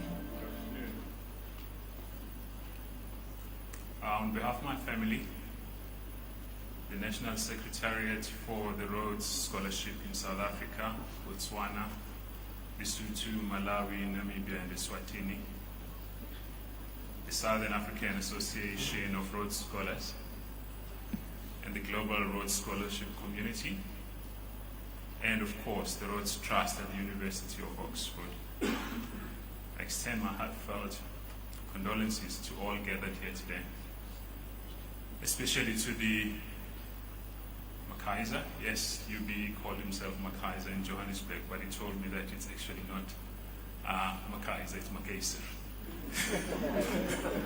And Nyanda families, as well as to all of Eusebius' loved ones. UB, as we prefer to call him, touched the lives of so many people across South Africa and beyond. Those who read his writings, listened to his broadcasts, or had the opportunity to meet him personally. We are immensely proud to claim him as one of our South African Rhodes scholars, and deeply grateful for the many ways that he stepped up to support our work. UB had a special passion for mentoring the young generations of scholars, and many tears have been shared locally and at Rhodes House over the past week as we have tried to come to grips with his tragic loss. Combining charisma and eloquence with an enormous heart, UB exemplified the Rhodes Scholarship ideals of kindness, courage, and commitment to fighting the world's fight. He brought a generous spirit of service to his several volunteer roles within our community, a few of which I would like to mention. He served for many years in our regional selection committees and national selection committees, finishing his last term on our national selection committee 2 years ago. I mean, he was one of those people that whenever I was short on any particular committee, I knew I could. He was always on speed dial. I could call him to service at any time. And fellow selectors and candidates enjoyed having UB as a selector. For him, no topic was taboo, and no question was too controversial. Notwithstanding this, he always approached his selection responsibilities with decorum and compassion. And once the selection process was concluded, he was always there to offer support, guidance, and advice to our scholars-elect, the scholars and residents in Oxford, and Rhodes alumni who had returned to South Africa. After stepping down from the National Selection Committee, he partnered with Professor Catherine Burns, a historian and professor for medical humanities at the Center for Health Science Education at the University of Witwatersrand, in what I would describe as a unique project which encouraged scholars-elect to reflect on the legacy of Cecil Rhodes as they took up the scholarship that bore his name. I have borrowed Professor Burns' words to describe this important work, which I have no doubt she will continue even if UB is not going to be with us to continue that work. And I quote, "In his capacity as a mentor to the Rhodes scholars, current, past, and elect, he insisted on examining the legacy of Rhodes, the person, and Rhodes, the capitalist and colonial power broker, not airbrushing his name out of our history or of the reach of his bequests and awards. UB insisted that we should turn towards Cecil Rhodes' legacy and examine it with a fine-tooth comb, forensically, for what we could and can and will learn from Rhodes and his actions. It was typical of UB's courage and scholarship-led approach to debate and knowledge. He wanted all of us, especially Rhodes scholars, to think about the way that individuals exist within a powerful social matrix. And he wanted us to look at and not away from the way that intelligence, curiosity, stamina, moral purpose, courage, and grit can turn into corruption, vainglory, violence, and greed. He was asking us all, I think, to look at power and ambition in all its facets and take hold of the lessons of Rhodes' life. There are lessons for all of us, our country now and the world," end quote. Over the past 2 years, UB served as co-chair of the Rhodes Trust Advisory Group on engaging our history, bringing enormous energy and dedication to this critical work of acknowledging the injustices of the past and taking concrete steps to build a more inclusive and equitable future. I distinctly remember during the times of Rhodes Must Fall, in a number of interviews where we had a number of follists. Unfortunately, I can't see clearly. I'm sure some of them are in this room, and some of them are definitely joining on the online platform. What was intriguing was that a number of candidates would walk into the interview expecting that they're going to be taken head-on their position on Cecil Rhodes. And so some of them tried to be Rhodes apologists. Big mistake.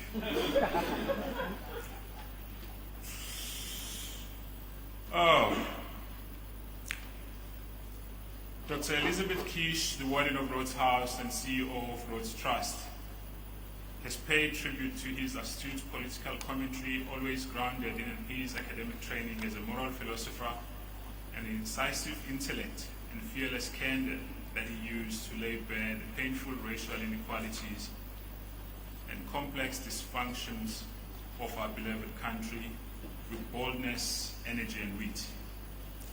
We, the Rhodes Scholar community, join with you all in mourning the loss of an important, fiercely independent political voice who spoke truth to power from a deeply personal and humane space. UB embraced his own vulnerabilities and encouraged us all to do the same. As Elizabeth said, he was larger than life, and the hole he leaves will similarly be immense. I bumped into UB and Duduzo a couple of weeks ago. Don't worry, no, I won't mention the place because you guys are always there every morning. And we chastised one another about our long overdue catch-up over a Sunday lunch. And of course, we agreed to make amends. And we declared that it was going to be soon. Being a good delegator, I rushed off home and I reported and urged that we meaning my wife, Alicia, should organize it because Nduduzo and UB could not be trusted with such an important task. Alas, it was not to be.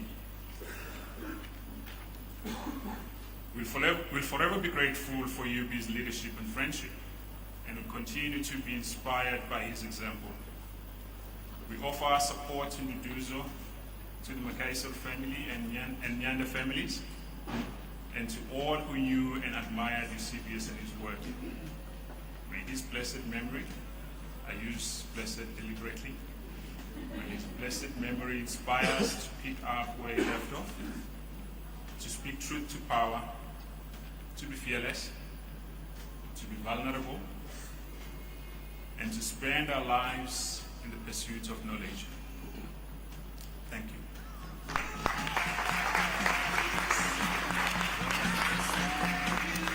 Well, thank you so much, Ndumiso. And as I had introduced previously, Wadey Abrams is the former Deputy Director of the Apartheid Museum. Hi, everyone. I'm glad I can hardly see your faces. It makes it a bit easier. I'm so honored to have been invited to say a few words at Eusebius' memorial. A deep shock still resonates and everything feels unreal, but here we are. I think it was around February 2017 that a Facebook post by Eusebius was shared with me. That was my first encounter with Eusebius.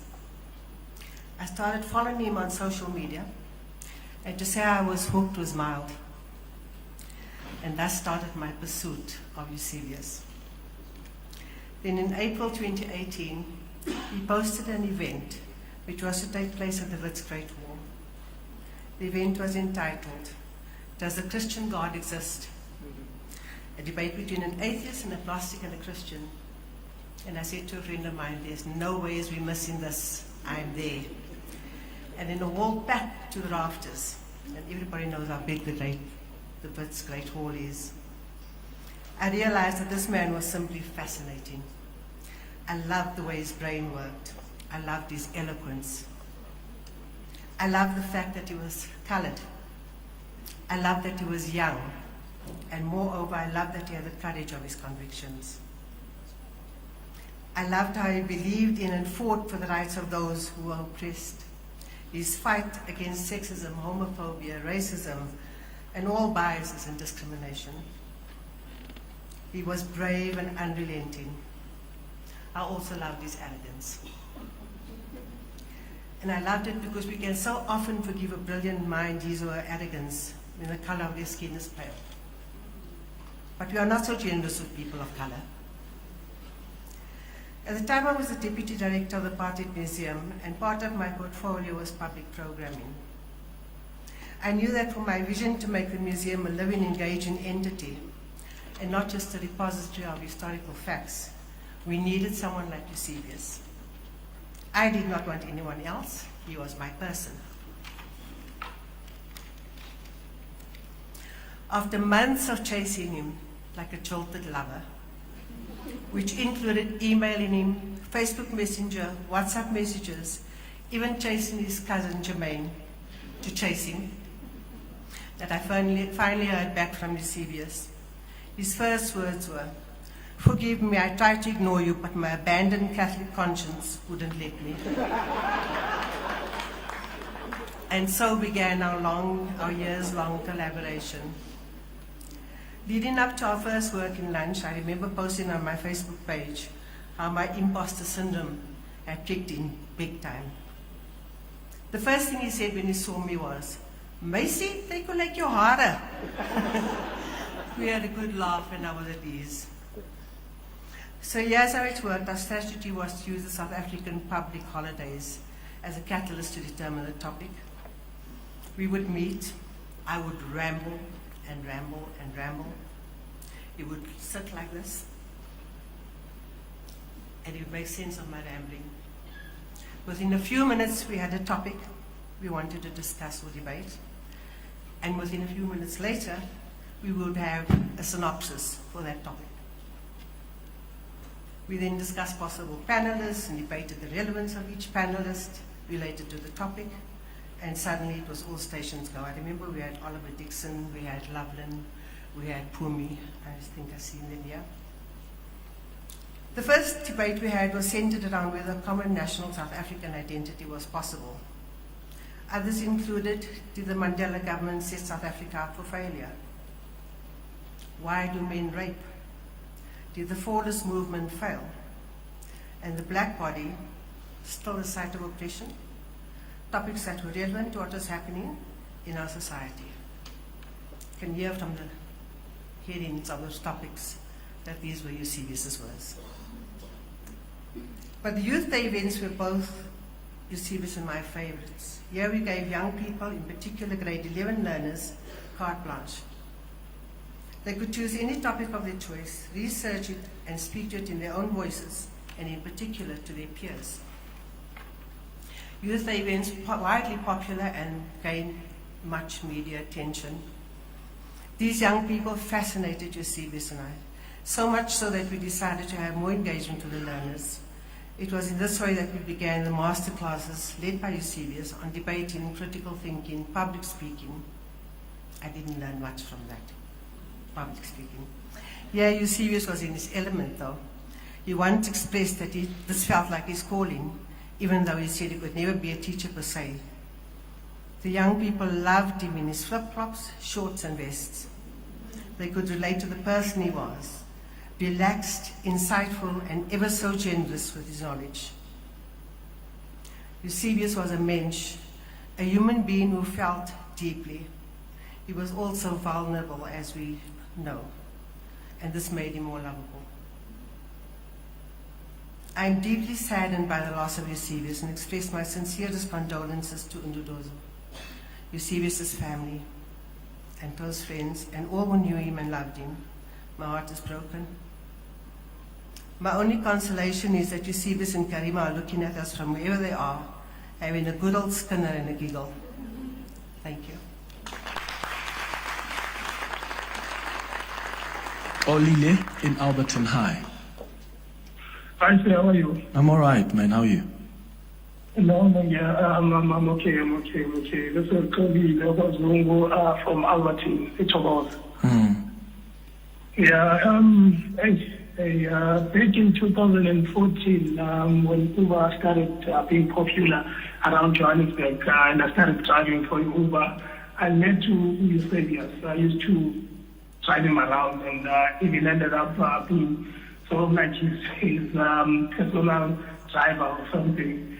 And for me, it was a bit uncomfortable meeting this celebrity guy that I used to see on Noli Maulana Sanko's show on FBC3, and he's a celebrity and all of that. But he made me feel very comfortable to be around him, and taught me how to be always prepared and have your facts straight when you're gonna comment about something and debate about something. We used to debate a lot, and his partner, I met him a few times, and I talked to him. He said he was all fine, he was a great guy as well. And condolences to him and the family and everyone who's feeling the pain. I couldn't believe it when my wife told me he's all on it. that you say was, in fact, she calls him Umutuam. So when she told me that Umutuako had passed away, Eusebius, I couldn't believe it. And I'm in shock. I'm in shock. He was a great guy, a fun person to be around, and a great debater. Great debater. So rest in peace, Eusebius, and now won't about feeling the pain that I'm feeling right now. Olile, and condolences to you as well, man. And thank you for sharing that tribute with us.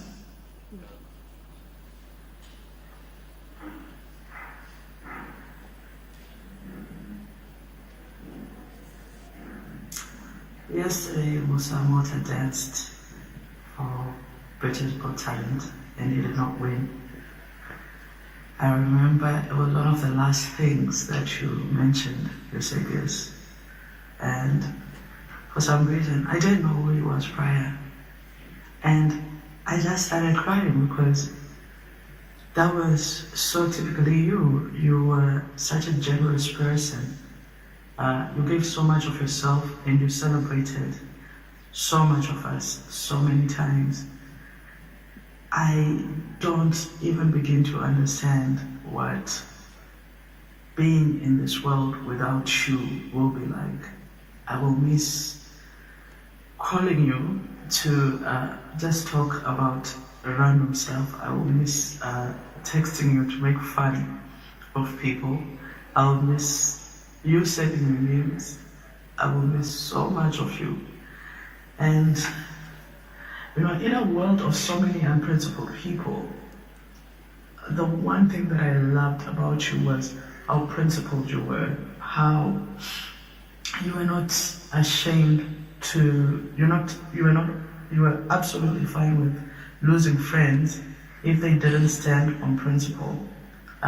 You did that when we had a few incidents in the past with certain friends and who later became ex-friends. But I know they too, like me, will miss you in the landscape. They will miss your voice. And I and all your friends are so much poorer with not having you in the world. But we're also so much richer for having known you. I haven't really grasped. Sometimes I think it's a joke, sometimes I think it's a terrible, terrible joke that you've gone and you've left us. And then sometimes I think it hasn't happened. I have caught myself a few times wanting to send you a message over something that I think you and I would have loved it. And then I remember having to break down. Thank you so much for everything that you were to us. We who knew you, who loved you, but importantly, thank you so much for what you gave to the country. You and the world, you left an impact. And that, of course, another friend, author, Zukiswa Vana. And as I said earlier, even if you don't know some of the people, Eusebius always spoke about his friends. And I've never met Zukiswa personally, but I know her because of what Eusebius used to tell me about her, and obviously the great love that he had for her. And Zukiswa, I think you are streaming, and he loved you dearly, and he respected you very, very much. So thank you so much for sending that tribute. Zukiswa is, of course, a South African journalist and novelist, and her first book was shortlisted for various awards, and that included the South African Literary Awards as well as the Commonwealth Writers' Prize. So thank you so much, Zukiswa. And before that was a clip from Kolile, was Uber driver, and you all know Eusebius's Uber Chronicles. That was one of my favorites. Okay, what happened today? And I think that is just the person who UB was. One of the earlier speakers mentioned how, I think it was Dawn who said how she had to wait on him because he just had so much time for everybody. So, we continue on this journey as we remember Eusebius McKaiser. So one of the people that I spoke to him last about was Joanne Joseph. I'm going to tell you what we spoke about. But it was good things, and it was about your absolutely magnificent book as well. So Joanne Joseph, stage is yours.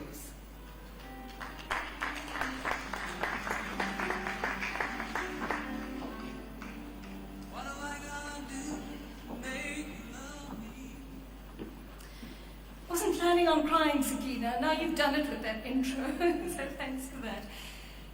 It really is very special to be here this morning, and I was going to do a slightly longer speech, but for the sake of others who are coming up, I'm going to cut it slightly shorter and just cut to the chase. Dinesh called me in the week and said, won't you please speak about your and Yubi's shared love for books? And what came to mind immediately were those wonderful social media posts of his, and I'm sure you know the ones. His favorite haunts, foamy cappuccino in hand, the sun streaming over the pages of a book that he was poring over.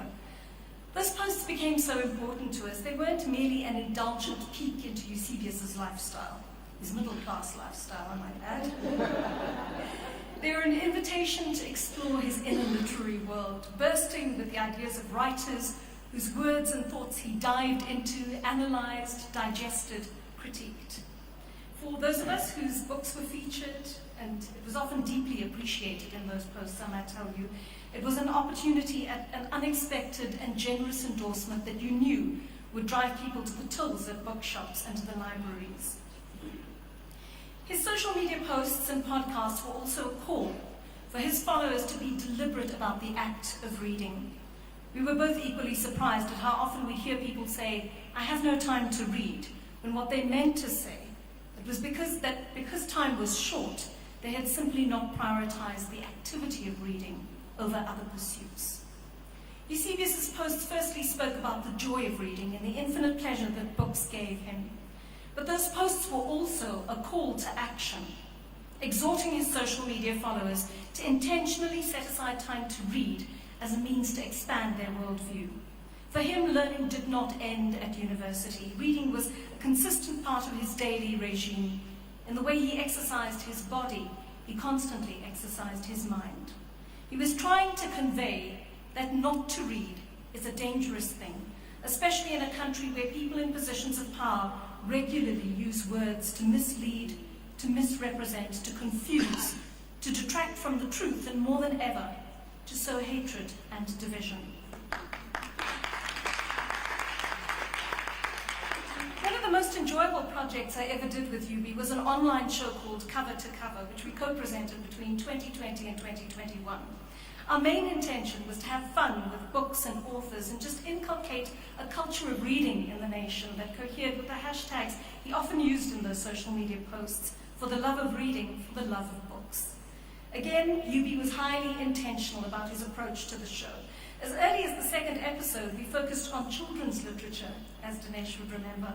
I'll never forget the pics of him propped on that large cushion on the bookstore floor, having a heart-to-heart with young people about the books they loved reading. For him, reading was the gateway for children to access the world of education, subsequently work, and then the quality of life they deserved in this place of inequality and poverty. It was the point at which his love for words and their tools as levers of social justice coalesced. He once wrote in his posts, "One of the deepest joys of being human is reading. That is why it is crucial that the right to education be enjoyed by every single person. Nothing fuels inequality so viciously as unequal access to education, including the injustice of not having an opportunity to learn to read and to have access to affordable and good and relevant reading materials." On Cover to Cover, he was similarly intentional about his guests. He began the show with 3 powerful black women writers telling stories of home. He was concerned that when one walked into a bookstore, it was first the international writers whose works you'd encounter, while local writers would constantly play second fiddle. Eusebius wanted to change that mindset in the publishing and book retail industry. He longed for us as Africans to find our stories, to take pride in them, to write and read them, so we could develop a greater sense of self and our history. He wanted us to break our prejudices by penetrating the lives of the marginalized through these encounters. He was also a broad reader of multiple genres who could not be limited. On that show, he interviewed African-American young adult writers and the Irish winner of the Booker. He explored Afrikaans poetry alongside local politics and playwriting, producing a smorgasbord for the reader out there because he understood that the world is a huge place that is home to a multitude of stories of humanity, and we have a duty to bear witness to the stories of all communities around us, to their suffering and their triumphs as captured in the written word. This was the subject of many of our late-night conversations as mutual insomniacs. How in this short length of time we spend on earth, and his was particularly short, we absorb all the storytelling we can from sources close to us and those whose lives we will never encounter personally, except through a book.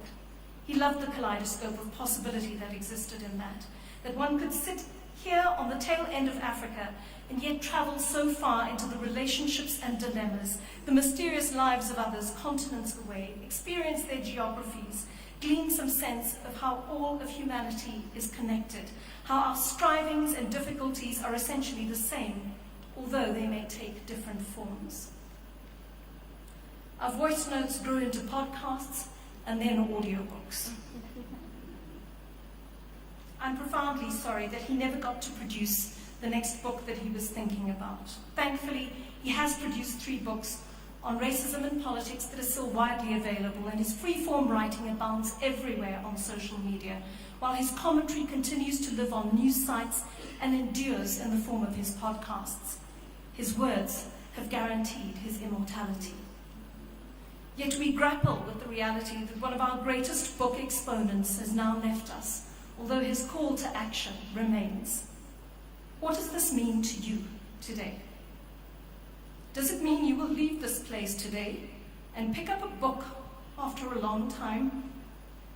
Does it mean that for a time you will put aside the escapist reading to pick up a different book, that heavy literature that you've been avoiding, to find a window into the lives of people around you whose suffering has thus far been invisible to you, and that you will take a moment to acknowledge that? Does it mean you will read your child a bedtime story tonight, or support a literacy organization that will grow the reading skills of other children, many of whom cannot read with understanding in our country? Does it mean that as an aspiring writer who has never thought your South African story worthy, you will finally put pen to paper today? Whatever it is, I ask us all here to do something substantial for the cause of literacy in memory of Eusebius. Eusebius, friend, go well. You accomplished so much in the short space of 44 years. We no longer have you, but we still have your words, and we will still find the essence of you in them. Now rest in brilliance. We will always love you. I wonder whether your view, Vanita, has evolved in your general relationship with animals. In 2014, Vanita called into my radio show, and she said the following. Hi, Eusebius. I don't care about the rhino, I don't care about that spotted frog, until you are as concerned for a starving child in Kalicha and Alex. Don't come and speak to me about the rhino. Maybe what we need to do is have a daily update of how many kids are starving or how many people died today, so that we can start throwing those numbers at people instead of telling me we've lost 36 rhinos. Chop off the bloody horn. Chop off the bloody horn. I just hate the hypocrisy of it. So I'm sorry about the dinos. But chop off their horn.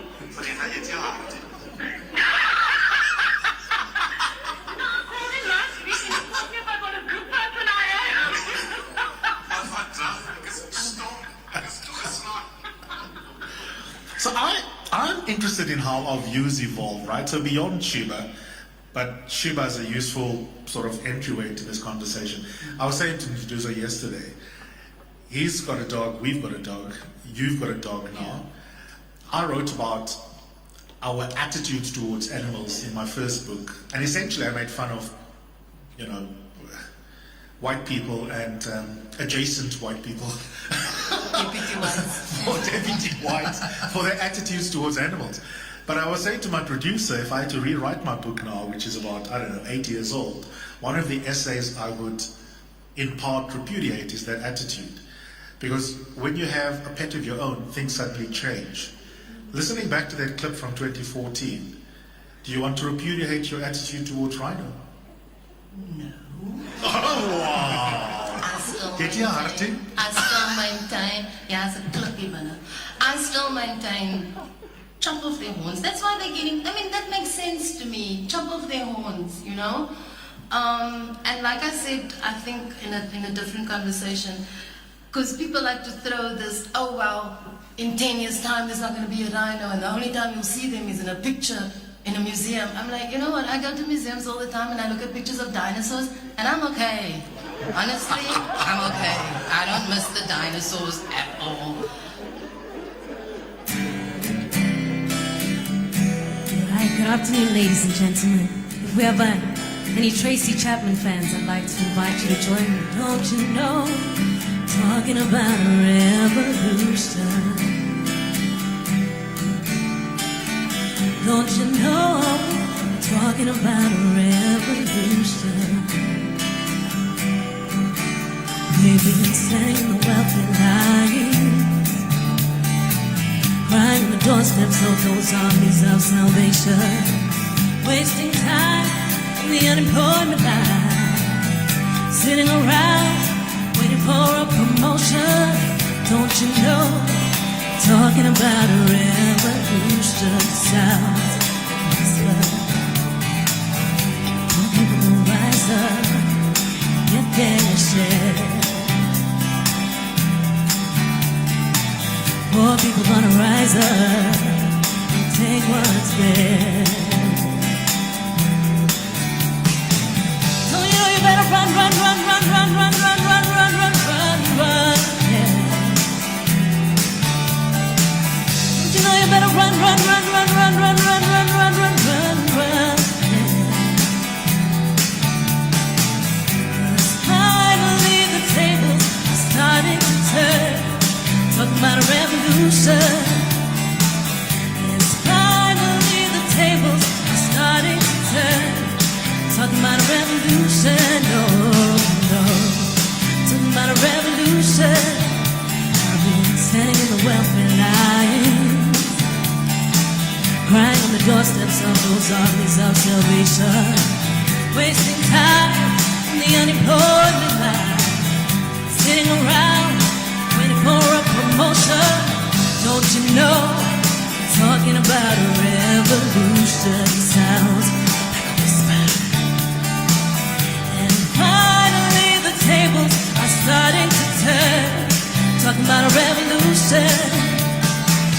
Yes, finally the tables are starting to turn. Talking about a revolution, no, no. Talking about a revolution, no. Talking about a revolution, no, no.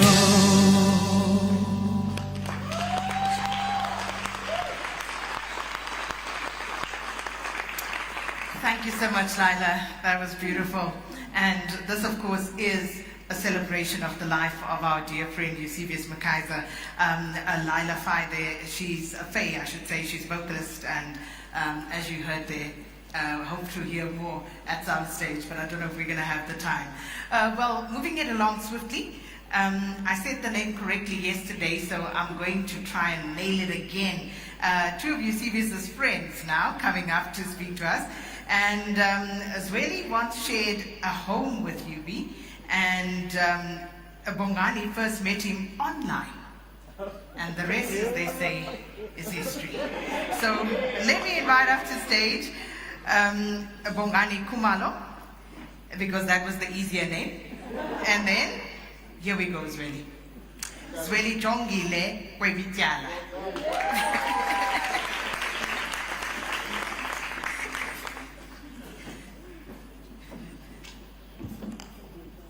Well, good afternoon, everyone. Look, a lot been said today about Eusebius, the intellectual, the journalist, the board member. And we won't add any to that. He never shared that side of himself with us. So today instead we're going to talk about Eusebius from the streets. In the few moments over the past week when I allowed myself to imagine what it is that I'll miss the most, what it is that I've lost, the one thing that hit me is I'll miss being seen. Eusebius had this amazing ability to look at someone and see them and really make them feel seen and let them know that he saw them. I met Eusebius when I was young in my career, just started working, and for whatever reason, come babe, let's stay together. And so we moved in together. And over those years, he'd always tell me how brilliant he thought I was, how extraordinary he thought I was, how he wanted everyone he knew to meet me as well, and I've met a lot of his friends, because he would intentionally say, come, I'm sitting on lunch with this person, I want them to see you and I want them to meet you, because he just thought. And then I realized later that he just said that about every one of his friends, and that everyone was brilliant, babe, and everyone was amazing, you know. But besides being that warm person, you also had this really infuriating ability to be two things at once, at the very same time. He could be your softest landing place, but also your sharpest critic, all in 1 minute. You know, he could share your deepest confidences, but also the most outrageous gossip ever. That you start checking your phone to make sure that it's not recording or that you've not accidentally dialed the person you're talking about. He could be kind and be sharp-tongued all at the same time. And all of this is to say he was a human being. And it is a human being today that we want to talk about. And McKay, come talk about this human being for a moment as well. Okay, I know Eusebius from the streets. We met online. You can guess which app that would have been.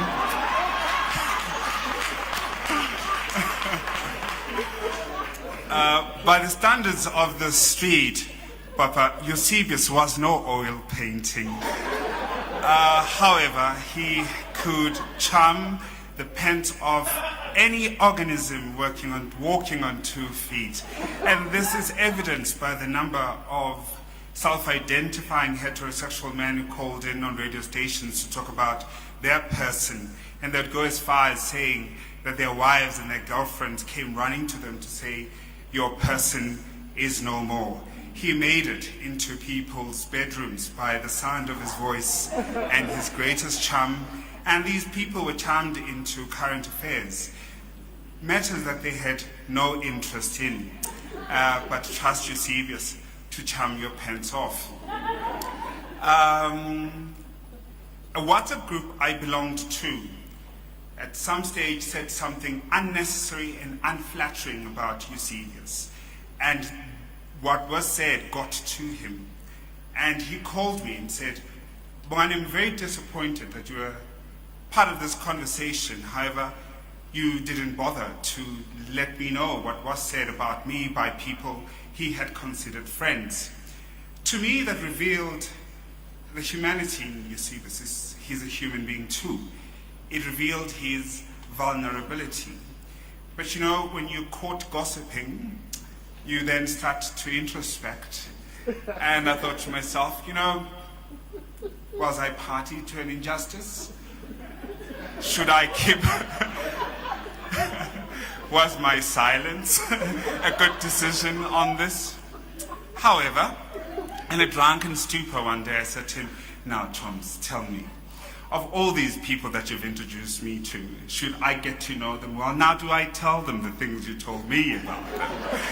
You know, and I look around the room and I've met some really incredible people. So when all else fails, I'm writing my tell-all book about each and every one of you, and it's going to sell more than 5,000 copies. That's a bestseller mark in South Africa.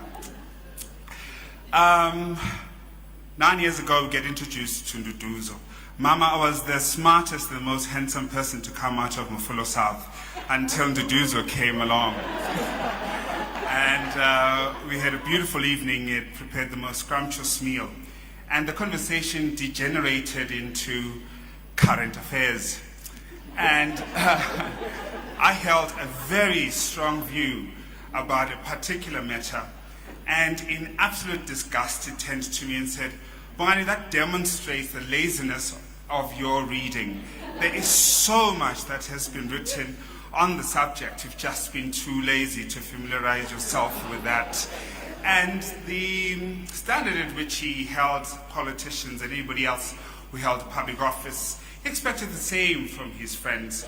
And true to form, the following day he had a long list of journalists I should avoid, journalists I should read, even nursing a hangover on a Sunday, and articles I should have read for me to have an informed opinion on the matter.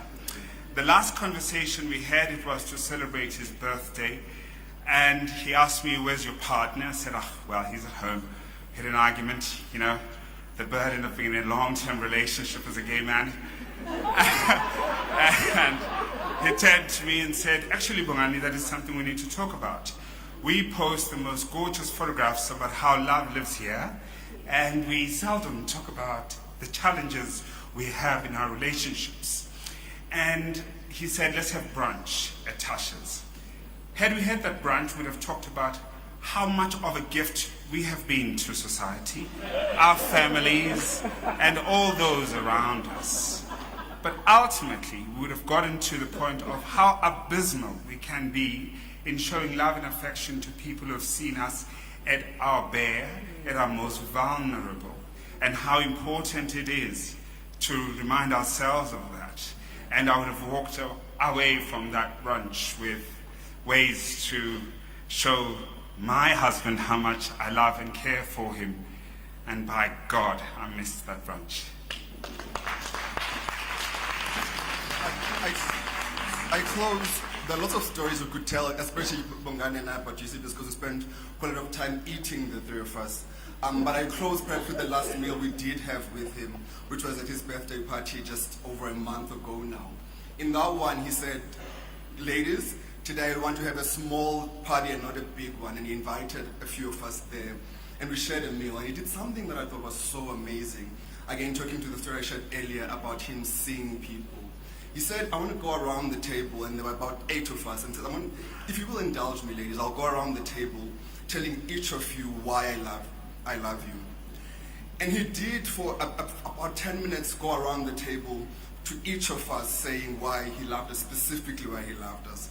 And about me, and because he saw me, he said, you know, Zweli, a lot of people call you emotionally inept. Because you never actually share an emotion, except you're the most emotionally mature person I know and have ever met, because you actually speak your emotions, because you will say, I am angry, I am in love, I am happy, in this voice. And now we'll say in closing, I am sad.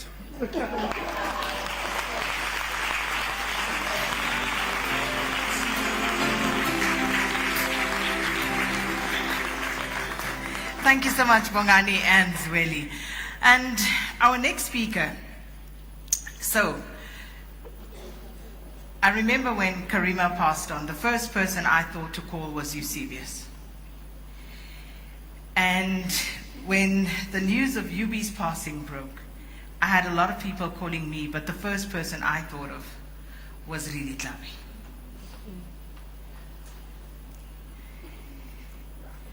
So, Ribi. Let's go to the lines. Muzuki EC, hello. How are you? I'm good. How are you? I'm good. Santana Zolatana Langsanya, Tana Langom, so. Guys, is the only flu you're looking at the 702. Godwa. How are you? I'm good.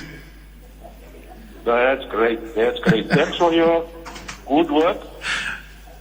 Thank you. We're going to miss you. You are part of my daily program.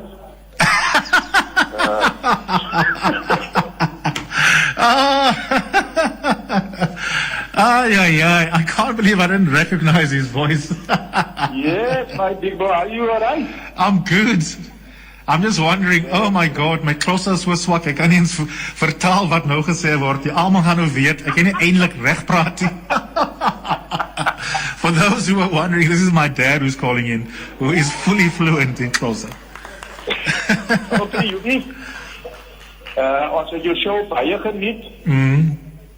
Ons gaan dit baie mis. Bly humble. Ek is baie trots op jou dat jou voete plat op die aarde hou.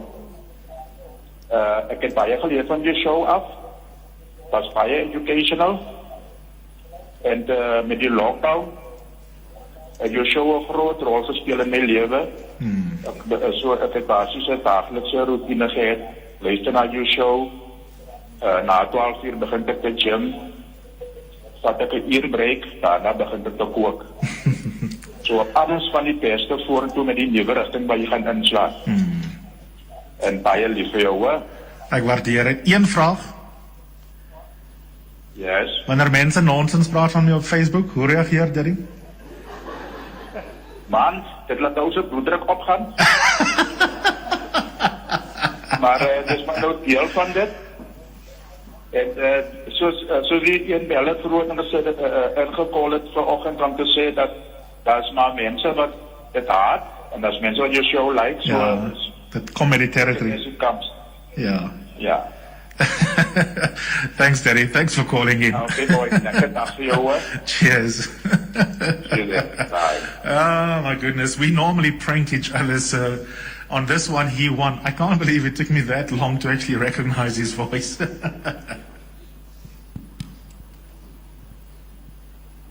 Good afternoon, everyone.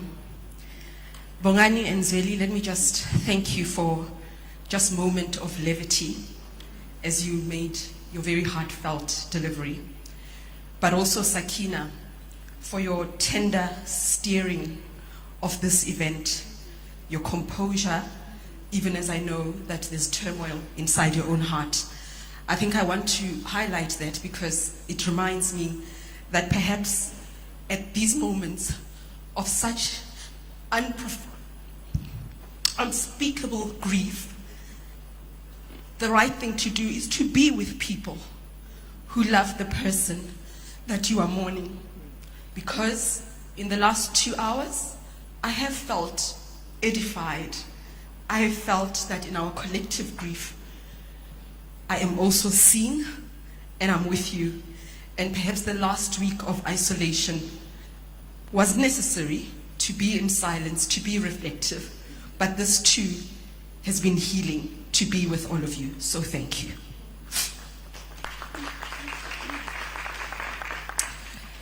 There are moments when silence is the best language, when no words or superlatives can describe the turmoil within.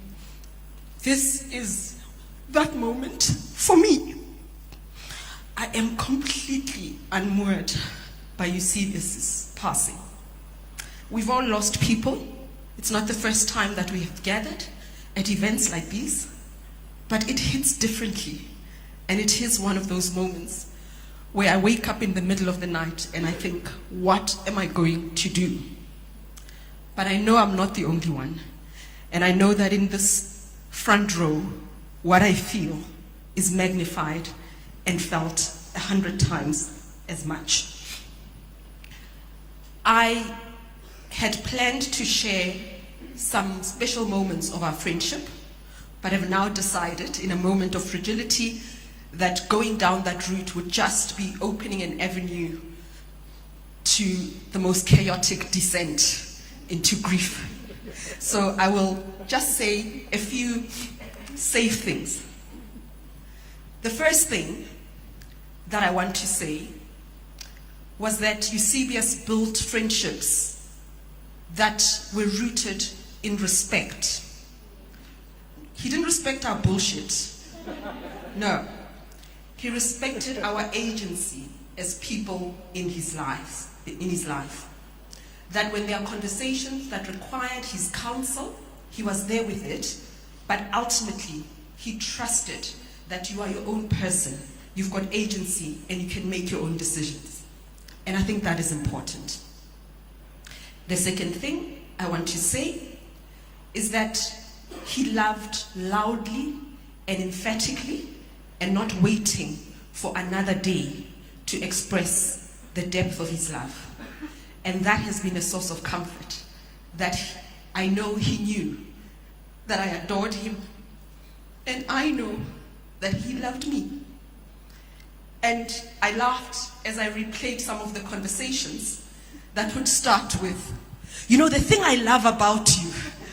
How do you start a conversation like that with somebody who is a close friend and you speak so regularly? So there'll be that whole preamble about what he loved about me. And I know that he did exactly the same thing to you. A couple of years ago, he came up with an idea about a book on friendship. And I said, come on, man, you're becoming soft. This tough political animal, why are we talking about friendship? He says, just hold on. A really deep, clinical look at what it means to gravitate towards certain people. And how you hold each other or don't hold each other in moments where there is a divergence in beliefs, in ideology, in moral standing. And I think that he was thinking about it precisely because of what some of you have said, that he lived a life where some friendships ended. They ended. And we ought to be comfortable with the severing of ties when what is at stake is our humanity. And we were thinking about that, but we hadn't spoken about that project in a long time because he was so supremely talented that there was a lot that he was working on at the very same time. The last thing I want to say about the friendship is exactly what you guys have said. He was a fucking gossip. Now hold on. I say this with no judgment because I'm a fucking gossip. But here's the thing. He's gossiped about every single one of us. And you know you've gossiped about him. But the gossip also had respect because he would articulate the person's strong points while gossiping about you. And there were some friendships that I had with people he couldn't stand. And he had friendships with people I have no opinion on. And then he would call and ask for coffee. I said, no, I'm meeting that person. You and that chomi of yours, bye-bye. But he understood that we have attributes that attract us to certain people and attributes that repel us from certain people. But even in that space, we can come together in a place of love and tenderness. About the gossip, it was not gossip that was meant to destroy. And I know that from personal experience. Eusebius has sat through many gossip sessions about me, which he probably led at some point. But he never came back, to me at least, and said, this one says this about you. Never. It was just a given that he's got his space that has nothing to do with me where they dissect me, and I have my space that has nothing to do with him where I dissect him. But this particular time, about 2 years ago, and it's important you know this, so that you don't walk out of here saying Eusebius was a gossip, full stop. There's more. There was a particular environment that he felt was not good for me, and in our conversations after I'd made a decision to leave that space, he said, I've come to make sure, we met at Just Hilly, that you don't have second thoughts. You need to get out of that space. And he teared up, actually. Said, Eusebius, stop being so soft. Are you really going to fall apart because there's some gossip? And he said, it's not just gossip. It's a vile environment that is not good for you. No sooner have you left the door, and this is what happens. Get out of there. Because he made a distinction between harmless commentary and commentary that was meant to annihilate someone's character. And he was that kind of friend who pitched and said, get the hell out of there. And I'm grateful for that.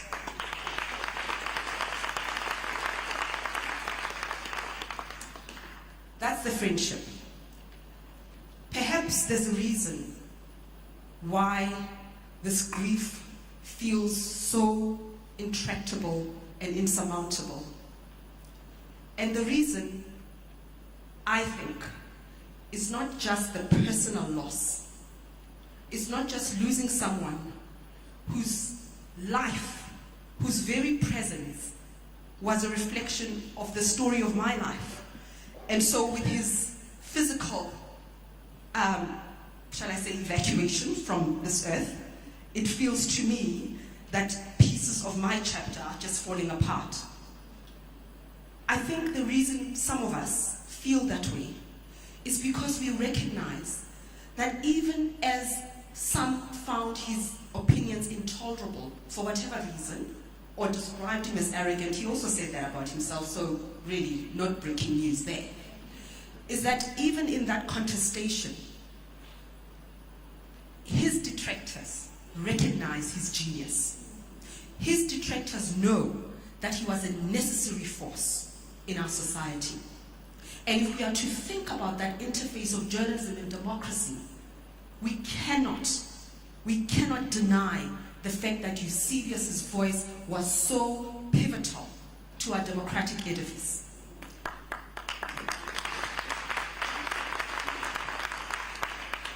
And it is not hyperbole to liken Eusebius's commentary, Eusebius's voice, to a light that shines in the darkness. He was an intellectual lodestar, as so many of you have said. But here's what I want you to think about. You don't have to agree with it. Is that our talent gives us some foundations. Our passion informs the choices that we make. But it's not enough. And Eusebius believed it's not enough. Often when he gossiped, he would say, that one is bright, but he doesn't do the work. So what does that mean? It means we are duty-bound if we think we have something to share with the world. We are duty-bound to do the work. Not to arrive at agreement, but to at least show some fidelity to inquiry, to facts, to truth, to contestation, to other points of view. So that when we arrive at a particular point, we have done the work. He had huge respect for that effort. And so it problematizes the accusation that he was arrogant, because if he were arrogant, I think he'd just wake up in the morning and do the brilliant thing that he did, that Makudu and Vukani have spoken about. He could have just done it. And he probably would have produced brilliant podcasts without lifting a finger. But to be so supremely talented and still take the time to do the work shows respect for us as his audience. And it is a lesson for those of us who still believe we have something to contribute in our life as journalists. Just because I think it, it's not enough. Let me do the work that feeds or contradicts or shapes this thing that I believe. On the professional side, what set Eusebius apart? If this room is full of talented people, then why is it that he stood apart and was almost peerless? I think it is also because he took a stand. He took a stand. Journalists get accused all the time of having an agenda. I actually think you should have an agenda. Eusebius had an agenda. He had an agenda. We can debate that another day. But here's the thing. When we live in such a fragmented society, a polarized society, where children are dying from cholera 30 years, almost 30 years into democracy, can journalism afford the luxury of detachment? Those of you who've put a foot in Western newsrooms and they debate impartiality, perhaps they can afford to insist that their journalists are impartial. I don't know.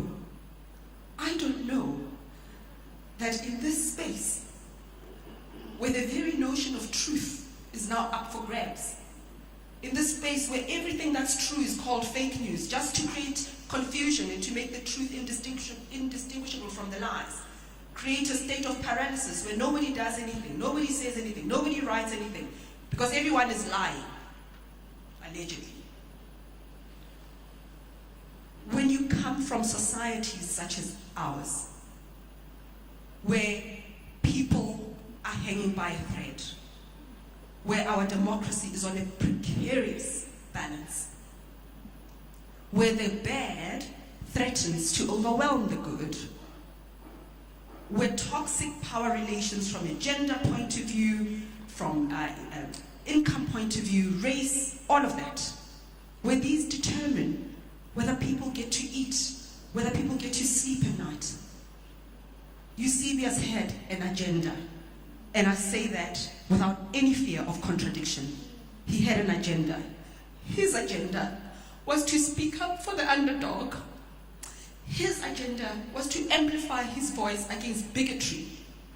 His agenda was to put himself between that fatal strike of power and corruption. He put himself between the protagonists and those who would be victims of such a strike. That was his agenda. And his agenda was a South Africa that was progressive, that was thriving, and that was delivering for people, and that was a home to all of us. That's what Eusebius's agenda was.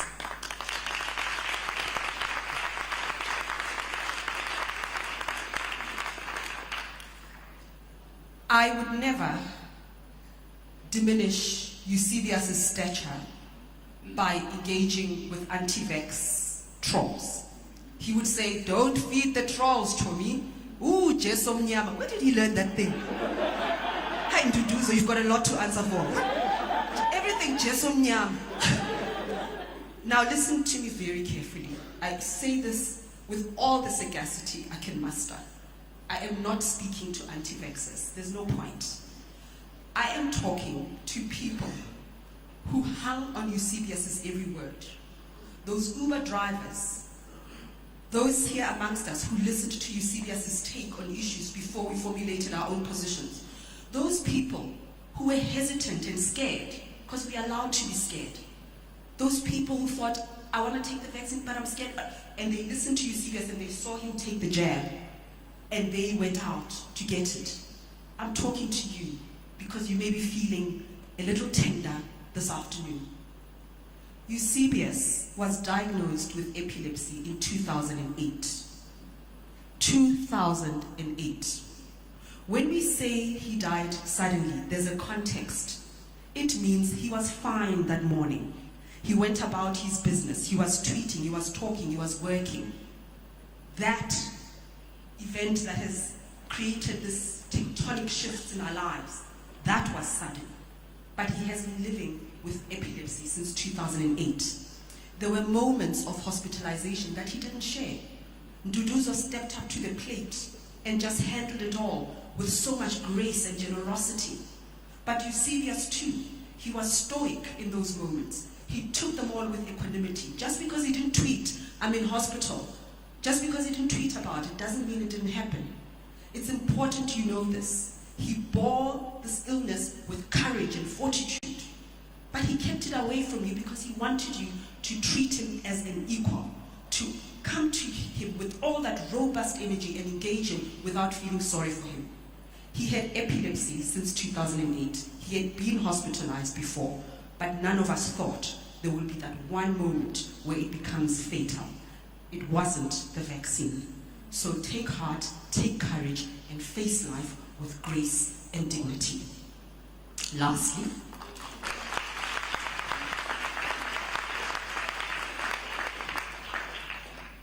Lastly, Eusebius had this funny relationship with this journalist whom I think many of us admire.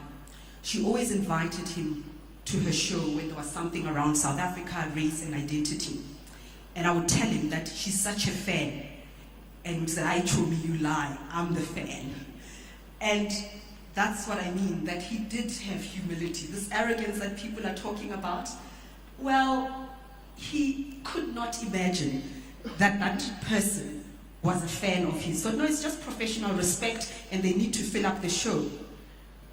But Yubi, I've never won an argument against you.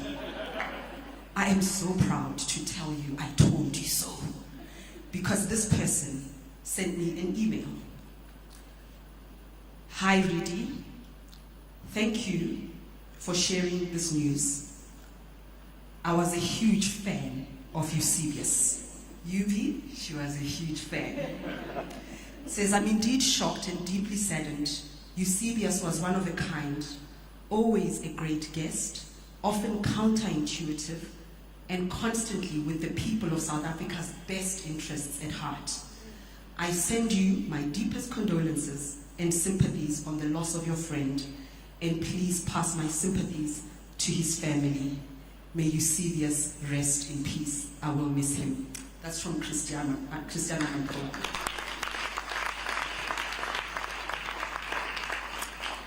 Yubi, go well, my brother, my friend, gossiper in chief.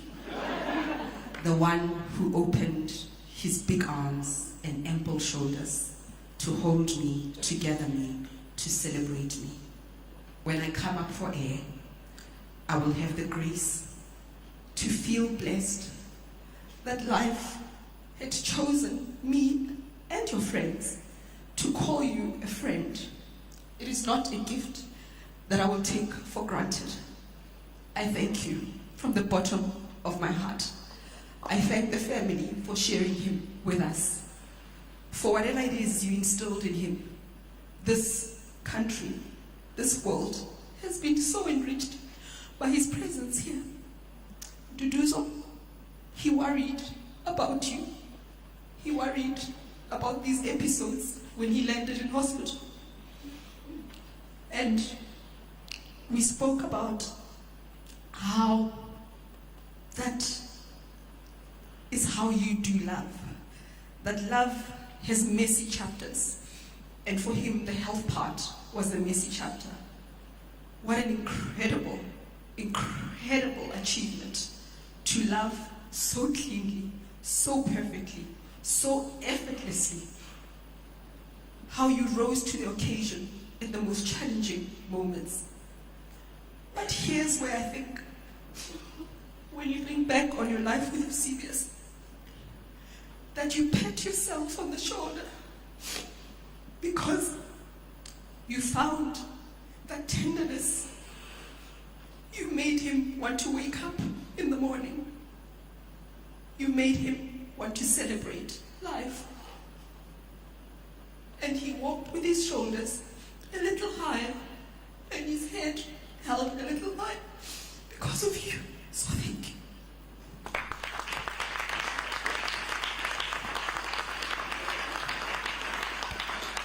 I first met Eusebius, or Yubi as we all knew him, at university back in 1997. We stayed in the same residence and became quite close with a group of friends. So 26 years is a lot to put into a message about everything that we've learned from Eusebius. And like most, he believed in and followed his passions. That passion included both the pursuit of academia, but also a love for life in general. He once said, never let your degree get in the way of your education. By that he meant, even though things like degrees are important, it's about how you apply those instruments in both your life and the lives of others to essentially improve their well-being. He used his love for books, both reading and as an author, his academic pursuits, his journalism, to become a voice that sought to deepen our democracy, as well as became a voice for the marginalized, especially within the LGBTQ community. More personally, within the family, he was also the godfather for our sons, and they definitely loved him and missed him. He ignited a passion within them for reading, but also became that uncle that bought them the expensive gifts on their birthdays. We love him, we miss him, and we will carry him within our hearts, and the lessons that we've learned from him within life. So go well, my friend. Hi, Yubi. This is so devastating, a sudden passing. Words eludes us. And as a family, we are totally devastated. You are so missed. I remember this skinny kid at St. Mary's School. In actual fact, your dad and I, we spoke about so many things, and one of the things that came out was how skinny you were. You actually looked like a question mark. And oh yeah, for some people, they don't know your nickname was Obas because of your big mouth that time already. I remember how Auntie Helen, your other mother that raised you, she went to Sister Monica, and the two of them made sure you went out of the confines of St. Mary's. And the rest is history.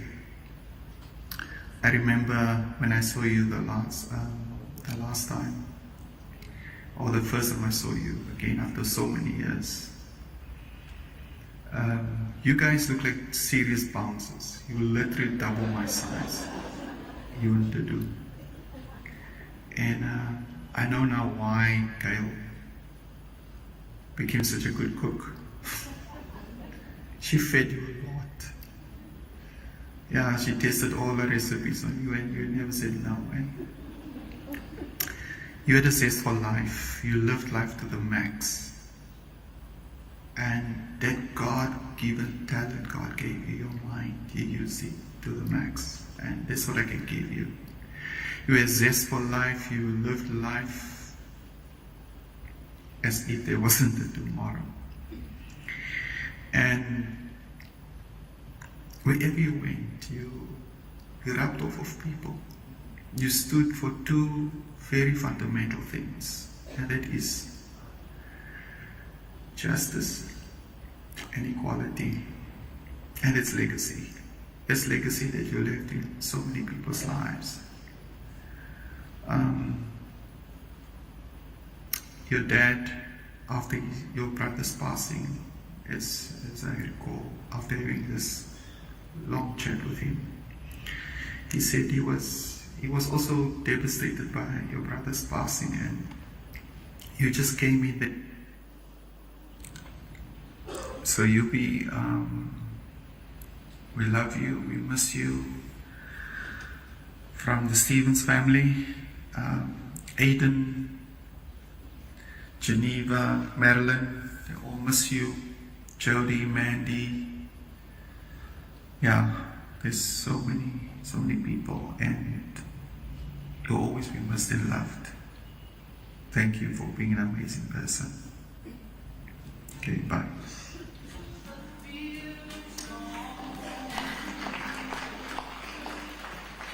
That last message was from the Stevens family, which is Yubi's mother's side of the family. And before that, there was a message from Lindsay Martins, who's a childhood friend of Yubi's. Now, it really spoke about Eusebius's fans, and when I was at Metro FM, the show after mine was Eddie Zondi. And Eddie was such a huge Eusebius fan. He was such a groupie. And he used to come in early before his show started. He always listened to the show, but when Eusebius was the guest, Eddie Zondi used to make sure that he was there early so he could, rub shoulders with Eusebius before his show. So he had so many fans and so many people who really, really admired him. And then, really, the illness. And you're so right. And I vividly remember the day when he first told me. I think we were coming from the ANC's policy conference. Not too sure which year, but around that sort of time that you mentioned. And we had just gotten onto the N1. And he says, "Friend, I need to tell you something." And so he proceeds to tell me, but it was such a vulnerable moment, and I've never spoken to anyone about it. Because as you say, he didn't necessarily want people to pity him. He wanted people to just treat him normally. And I'll never forget that day, because that was probably the most vulnerable that I'd ever seen you be. Because he spoke about his diagnosis, he spoke about the medication and the complications that came with that. And of course, he spoke about, life going forward and the things that he worried about. And then one day, he told me about this guy. And I was like, you be a belief. Is this the one? And he says, friend, this is the one. And I said, are you sure? Is this the one? And he says, friend, this is the one. And there's never been anyone else after that. Duduzo, please come on. James on the line. I'm now no longer sure whether people who are calling in are were they pretending to be, but let me nevertheless say, because this is what's written in front of me. How's it, James? Hello? Hello? Please. I'd like to follow up on a case that I opened up 6 years ago about a stolen heart. How are you doing? I'm good. Jeez, what is there to say? Oh, jeez. And now at least I'm not the one laughing, huh? It's you. I know. Anyway, I think the best I could say is, again, also thank you. I think the outpouring love from everybody over the past 3 hours and actually the past 6 to 10 years you've been on radio. You better tell people who you are, James. I'm Jizzle. So this is my boyfriend. Jizzle from Sanda, not from Brisbane. Yeah. It's your turn to tell the story. You may as well take a minute. Tell people how we actually met. Why want to put me on the line? He's very shy, by the way, or pretends to be. But it's a good story. It just completes the circle of the last 3 hours. No, it does actually. So I used to be like the Jizzle from Rosebank. We used to call in. When I was doing Power Talk. And long story short, we cyber stalked each other. And I came over one Sunday and never left. Quite literally. Quite literally. Yeah. But I think there's nothing more to add. Except, like, when you get home, I'll probably have something special for you for lunch. Thanks. And I think, yeah, you'll be amazing. And at least Agba will have you for the whole day from next week. Thanks. Thank you so much. Thanks for calling in. Beautiful, beautiful, beautiful. Appreciate it. And thanks to the producers who've set this all up. My dad calling in, and also my boyfriend. Yeah, he used to be a regular caller when I was at Power FM on Power Talk. And I just thought, who's this guy? Coconut. Must be middle class. I like middle class people. Unlike Karima. And I went to check him out on Twitter, liked what I see. Then I stalked him. And then one day he said, I'm in Santa, and you say you're in Santa. And I said, cool, come over. He came over. Oh, within a week of him and I meeting, we moved in together, and we've been together ever since 6 years later.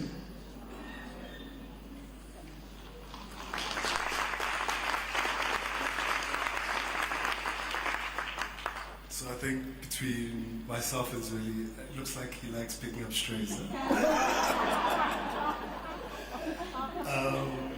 So what I'd like to do is just to begin by honoring him with a poem from one of his friends, Togo Madongo. And if anybody knows Eusebius, as much as he loved reading, he found nothing more cornier than poetry. So please bear with me. So it's titled Heart. It's dogged. Last breath, last laugh, last selfie, last tweet, last thought, last. The world went silent. Old memories flood in of red wine. Fights over Biko letters of love unsaved. You checked on me when I couldn't. Told me I'm heartful when I felt heartless. Did a series on mental health with no judgment, you included me. Darling, heart you said, knowing I'll never have learned to play chess. How patient a teacher you were, how hopeless a student I was. But you called me one of your smartest friends. You'd laugh at me now, sitting here turning my heart inside out, wishing for one more coffee date, one more argument, one more book recommendation, one more hello, darling. And that's hard. So I'll try not take up too much time, as he tells you. So it's not that I'm shy. I think I'm just a man of few words. And as one of his actually good friends, who's actually my good friend now, was saying when he was asking me this morning how I prepared my speech, and I showed him my bullet points, he was like, oh my God, he is just so corporate. But anyway, I think from my side, I just would love to say to Eusebius, finally, I get to give you uninterrupted feedback. But in my feedback model, I won't use what the firm has to say, what the firm used to teach you. As you heard in the clip, we met. I was a media analyst for a small firm in Rosebank, and that's where I used to call in. And true to what he said, we sort of moved in almost like after a week. And I remember telling him within the second week that I thought he was my soulmate. And being the logical person he was, he told me not to be irrational.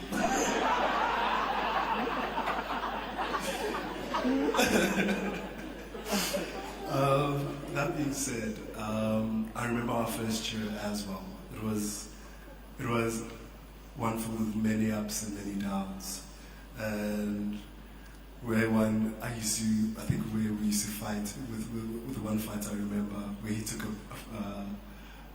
a photo of me, and I remember just also as a caveat, it was December, it was like 35 degrees, and I was reading, but I made the poor mistake of falling asleep while reading Baldwin. And to this day, I don't think I've ever been forgiven. And thereafter that, with year after year, and anybody who's been close to Eusebius would know, he didn't really love celebrating birthdays or Christmas. And unfortunately, that's a fundamental part of my life. And it's not because I'm really religious, because ironically I'm not. But it's because I believe in celebrating moments. And it's one of the things, as many people who've come before have been saying, he allowed. And in him allowing it, I think what it did was open himself up. And that's how I knew and came to love his vulnerable side, and which I came to appreciate. And as you all know from the stubbornness, within that first year as well, one of the biggest shocks of my life as well. And I think, to Reddy's point, this is only middle class or affluent people act like this. I think we had been dating for 3 months, and he quit at Power. And for the life of me, I'm like, what are you going to do for money, right? And he was just like, don't worry. But what I found really remarkable was even in that low point, I wouldn't even call it a low point, but in that trying time, he still found time to help his sister with her wedding. And that was, I think, the first time I was also introduced to the McKaiser family and the Stevens family. And I can proudly say, I know that where that love comes from is what actually made him. And one more thing, I think, from one of the downs is, from people who also know him, is I can proudly say, as of last month, he's already one up me in terms of losing self-worth. And anybody who knows him and his relationship with Melville they'd know every Sunday morning he'd be up at Vodacom with a hangover, asking them for a new cell phone, and then more than like lovely obliged. But then there's also the ups, and I think with the ups, again it resonates back to you, Vulani, and Joanne and Lady, is the gossip, right? And I guess with me, I got the pleasure of having the pillow talk. So, but I think you can rest assured, as you mentioned, I'm not the kind of person to spread the word, even though I also have access to his DMs now. But most importantly, I think for me, with the ups, what I'll miss the most are our Sunday nights and our rituals. As spontaneous of a person as he was, I always knew he always wanted, even if after visiting my family on a Sunday, he'd always want to rush home to watch Date My Family or Idols, and we had Jonah 99. It was literally a marathon. And if I hadn't cooked, it would be followed by Uber eating many desserts. And as anybody who knows closer will tell you, he'd always have an excuse. Diets start on a Monday. So I'll miss those. I'll miss his cheesy music, 80s love of 80s music, and I think most importantly, and I think what I'll miss is knowing I had somebody who loved fully, who gave of himself fully, and I think that's where one of his greatest sayings in terms of authenticity comes from. And I think you could spot an inauthentic person a mile away. I mean, thinking about some of the people he'd skitter about in the media, it was literally about that. He would literally always say, as a caveated by how brilliant they were, was how they're not literally giving of themselves. And that is the reason why their ratings are so low.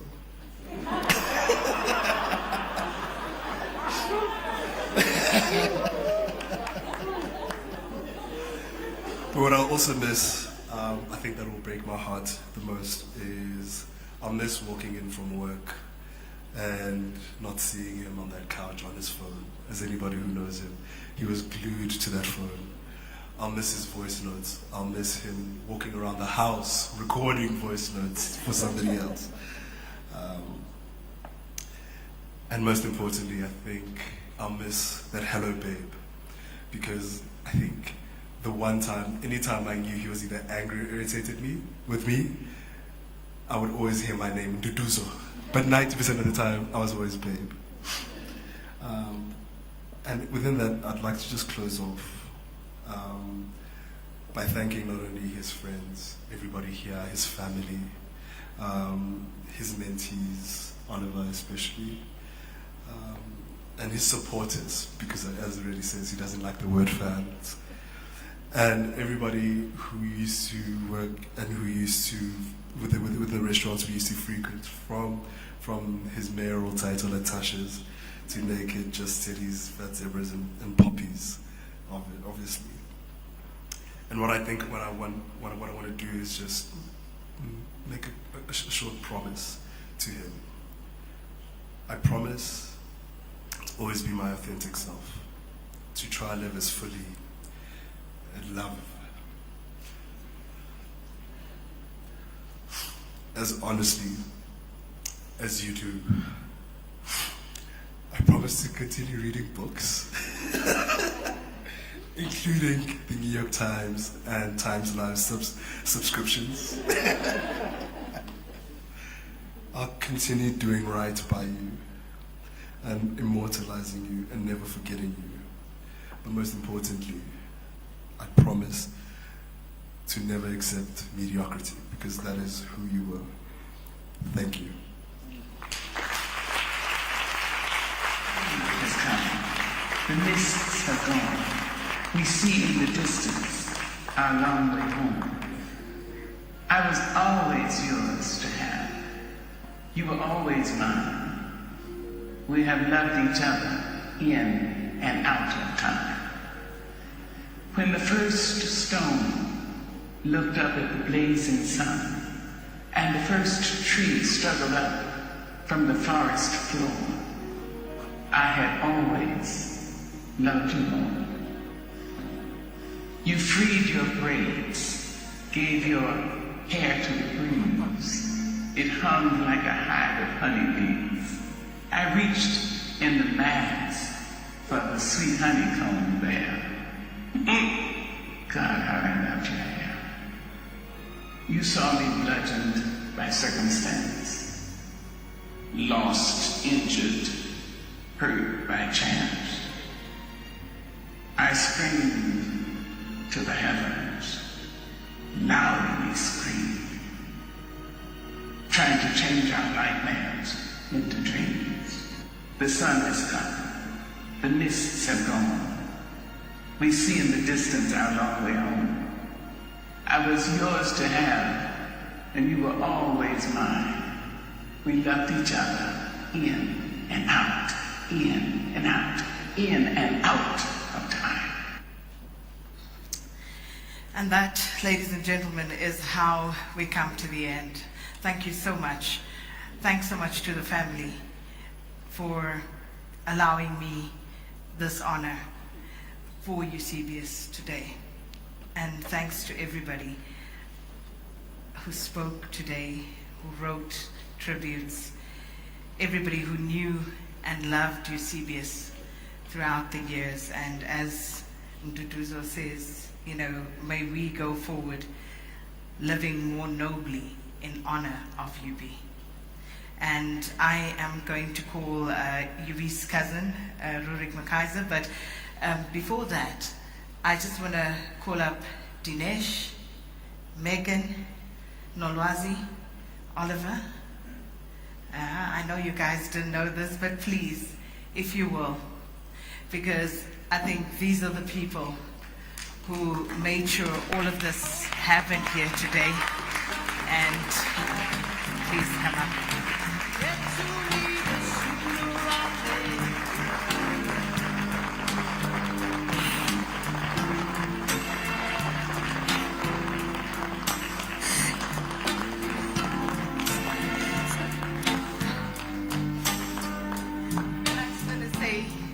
Everybody, because made it. I told you the tears are loose, but I made it. Thank you so much. And Rurik will do the vote of thanks on behalf of the family. And can I just ask that at the end of this, that we just allow the family and the people in the first 3 rows to exit first. Thank you so much for your indulgence today.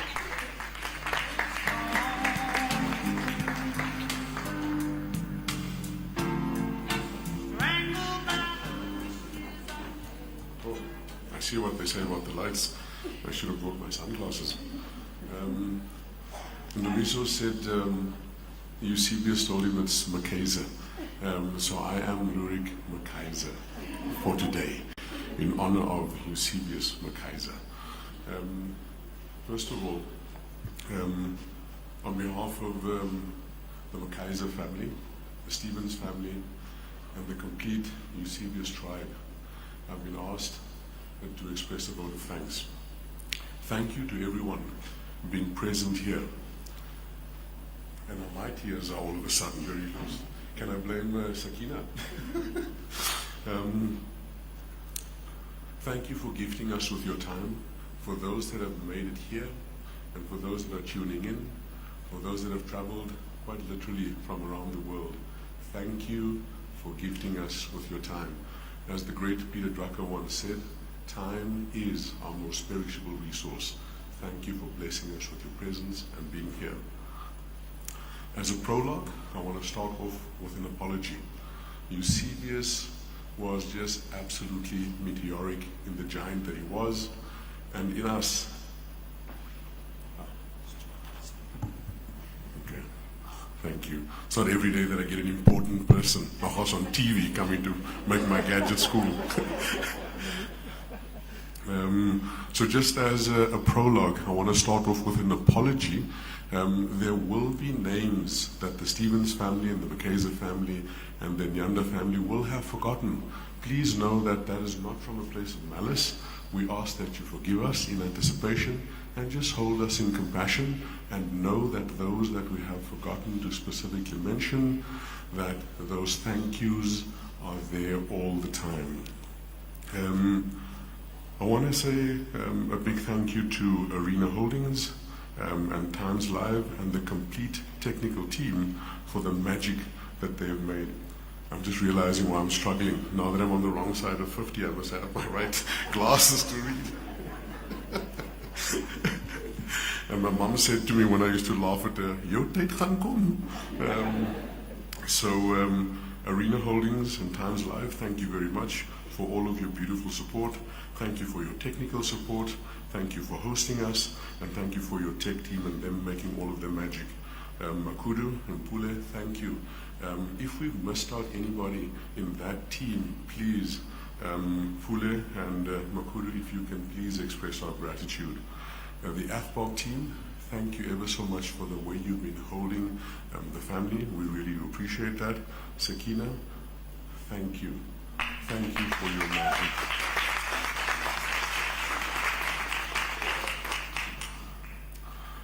What we have done on Tuesday past when Uncle Don and Auntie Len landed, that group, I want to call them the Dinesh and Jackie team. I was going to call them up, but Sakina, you're a mind reader, you got them here. I want to specifically mention that group by name. Dinesh, Jackie, Bongani, Rwandile, Megan. Megan said to me, only a granny said Megan. So Megan, Nolwazi, Sandra, not Sandra, Tsidiso, Zweli, Jabu, Uncle Don, Auntie Len, thank you for the way that you could allow us to hold space on Thursday evening for coming up with two fundamental principles. The one is, what is it that Eusebius would have wanted, and how do we honor him? And everything that has happened here today under the beautiful leadership of Dinesh was around honoring those two principles. What would Eusebius want, and how do we honor him? Nolwazi and Bontle, thank you for the special magic that you have brought to Eusebius's life. How do I say thank you to Karima? I think that beautiful cartoon said it all when she has received him to wherever they are now. Karima, thank you for being Eusebius's bestie, and thank you for being his bestie again. A special thank you to Eusebius's family, and it's a big family. Thank you so much for molding that beautiful, amazing man for who he was, for who he is, and for who he will forever be. Thank you for the solid foundation. Uncle Don, Auntie Len, Auntie Mac, Auntie Helen, thank you for the solid foundation that you've built in that amazing, beautiful man.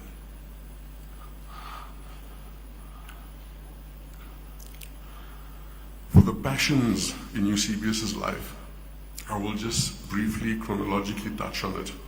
His formative years in Grahamstown, and if you go into the cathedral, there's a cathedral in the middle of the town, an Anglican cathedral, there's a map in it.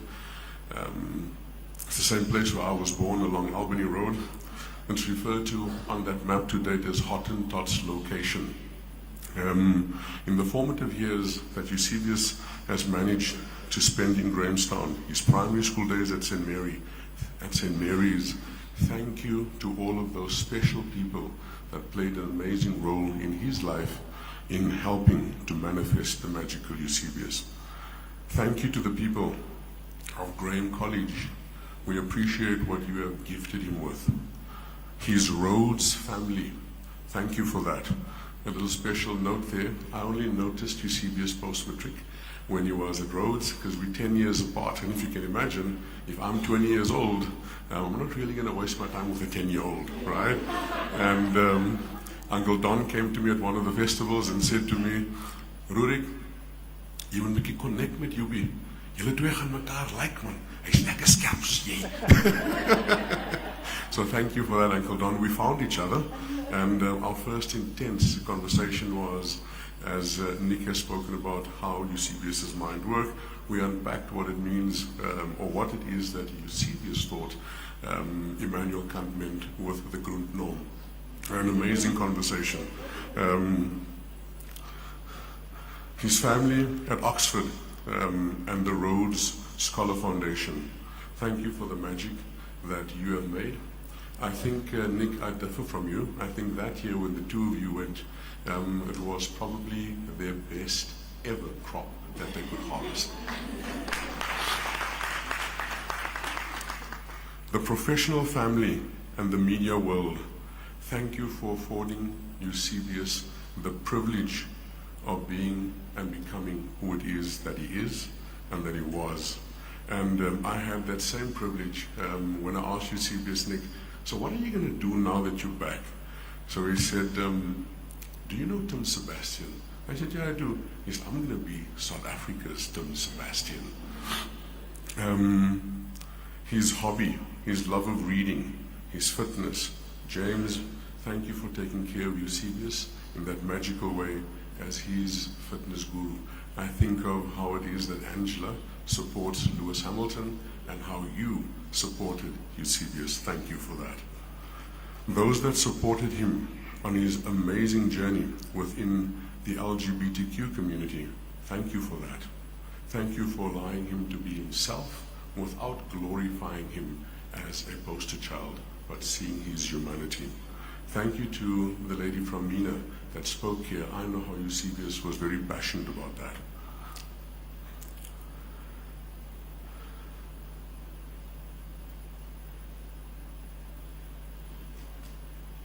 Nduduzo, thank you for the fantastic, beautiful man that you are.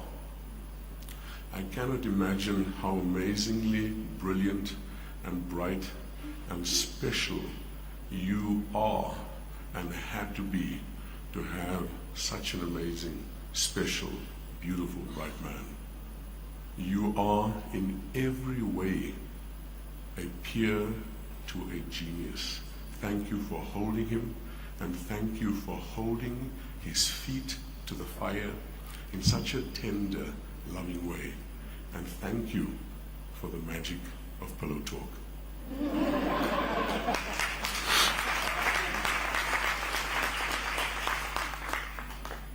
I want to loop back to Uncle Don, Auntie Len, Auntie Helen, Auntie Mac, the Stevens family, the McKaiser family.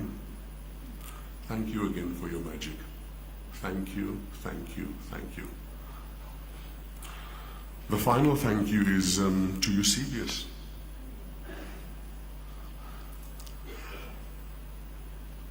He's done so much. There's so much I want to share.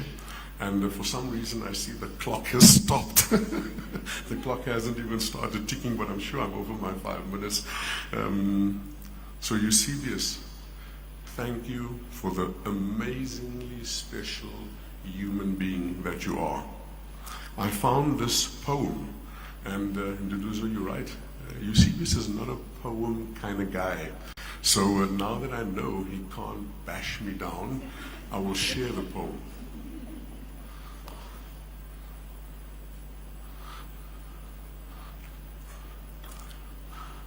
I just need a sip of water, please.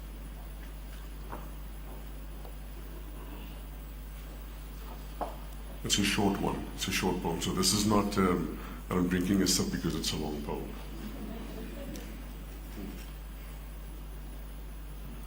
Living a large life. An amazing, beautiful soul left this world today. A gaping hole echoes through all eternity as we mourn your loss. Why, Eusebius McKaiser, did you leave us so suddenly? What you have done in your short life, 1,000 could not collectively do. At primary school, you have been referred to as te verfeind, yet as an ordinary prefect, you made the head boy speech. In days gone by, the young Eusebius McKaiser led the charge for your generation, and you kicked down the door of Model C schools to claim your seat at the table that was forbidden to us for all too long. Your mind made up with crisp clarity that Eusebius McKaiser is here to stay, yet you left us so suddenly. Why? Your brilliance was soon unmasked as genius. You, just being you, necessitated them to relook and reevaluate the monstrous lies of white supremacy. Your presence and the wake of your journey made it safe for more of us that came after you to claim their seat at the table. Eusebius McKaiser was here, so make way for us all to sit at the table.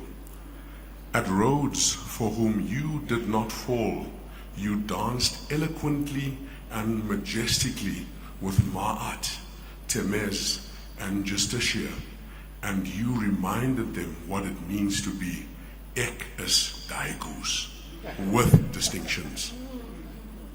Your goose step, so sweet it was that Rhodes himself made you a scholar, and off to Oxford you went, for now you are our very own Don. So now that you are back from Oxford, what will you do? You deliberately stated, I will be South Africa's Tim Sebastian. This was not true, for you became our very own Eusebius McKaiser, an impeccable master that no one dares debate, that not even Sebastian could eclipse. Your books are studied far and wide, and your analysis makes CR's goons quake. On your way to becoming our very own Eusebius McKaiser, you chose to make the Big Smoke your home, the short breather at McKinsey for some fun. You have surpassed Olympus, and as a force of nature, you carry your Titan's robe with elegance and grace, as all true Titans do.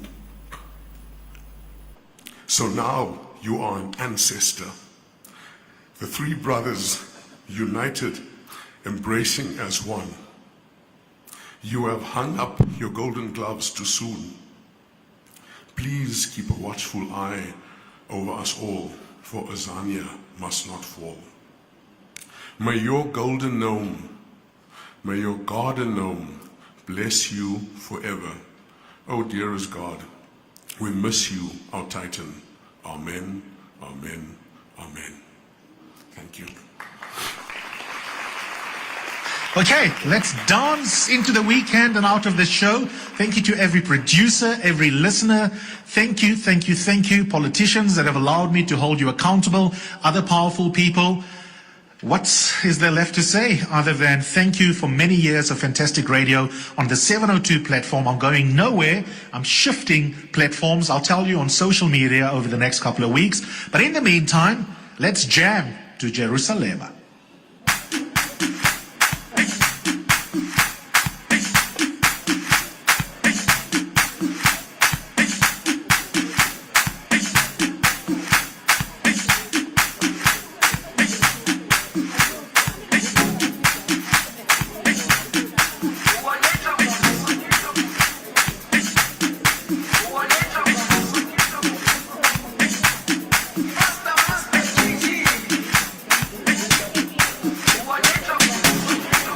Jerusalema, ikhaya lami,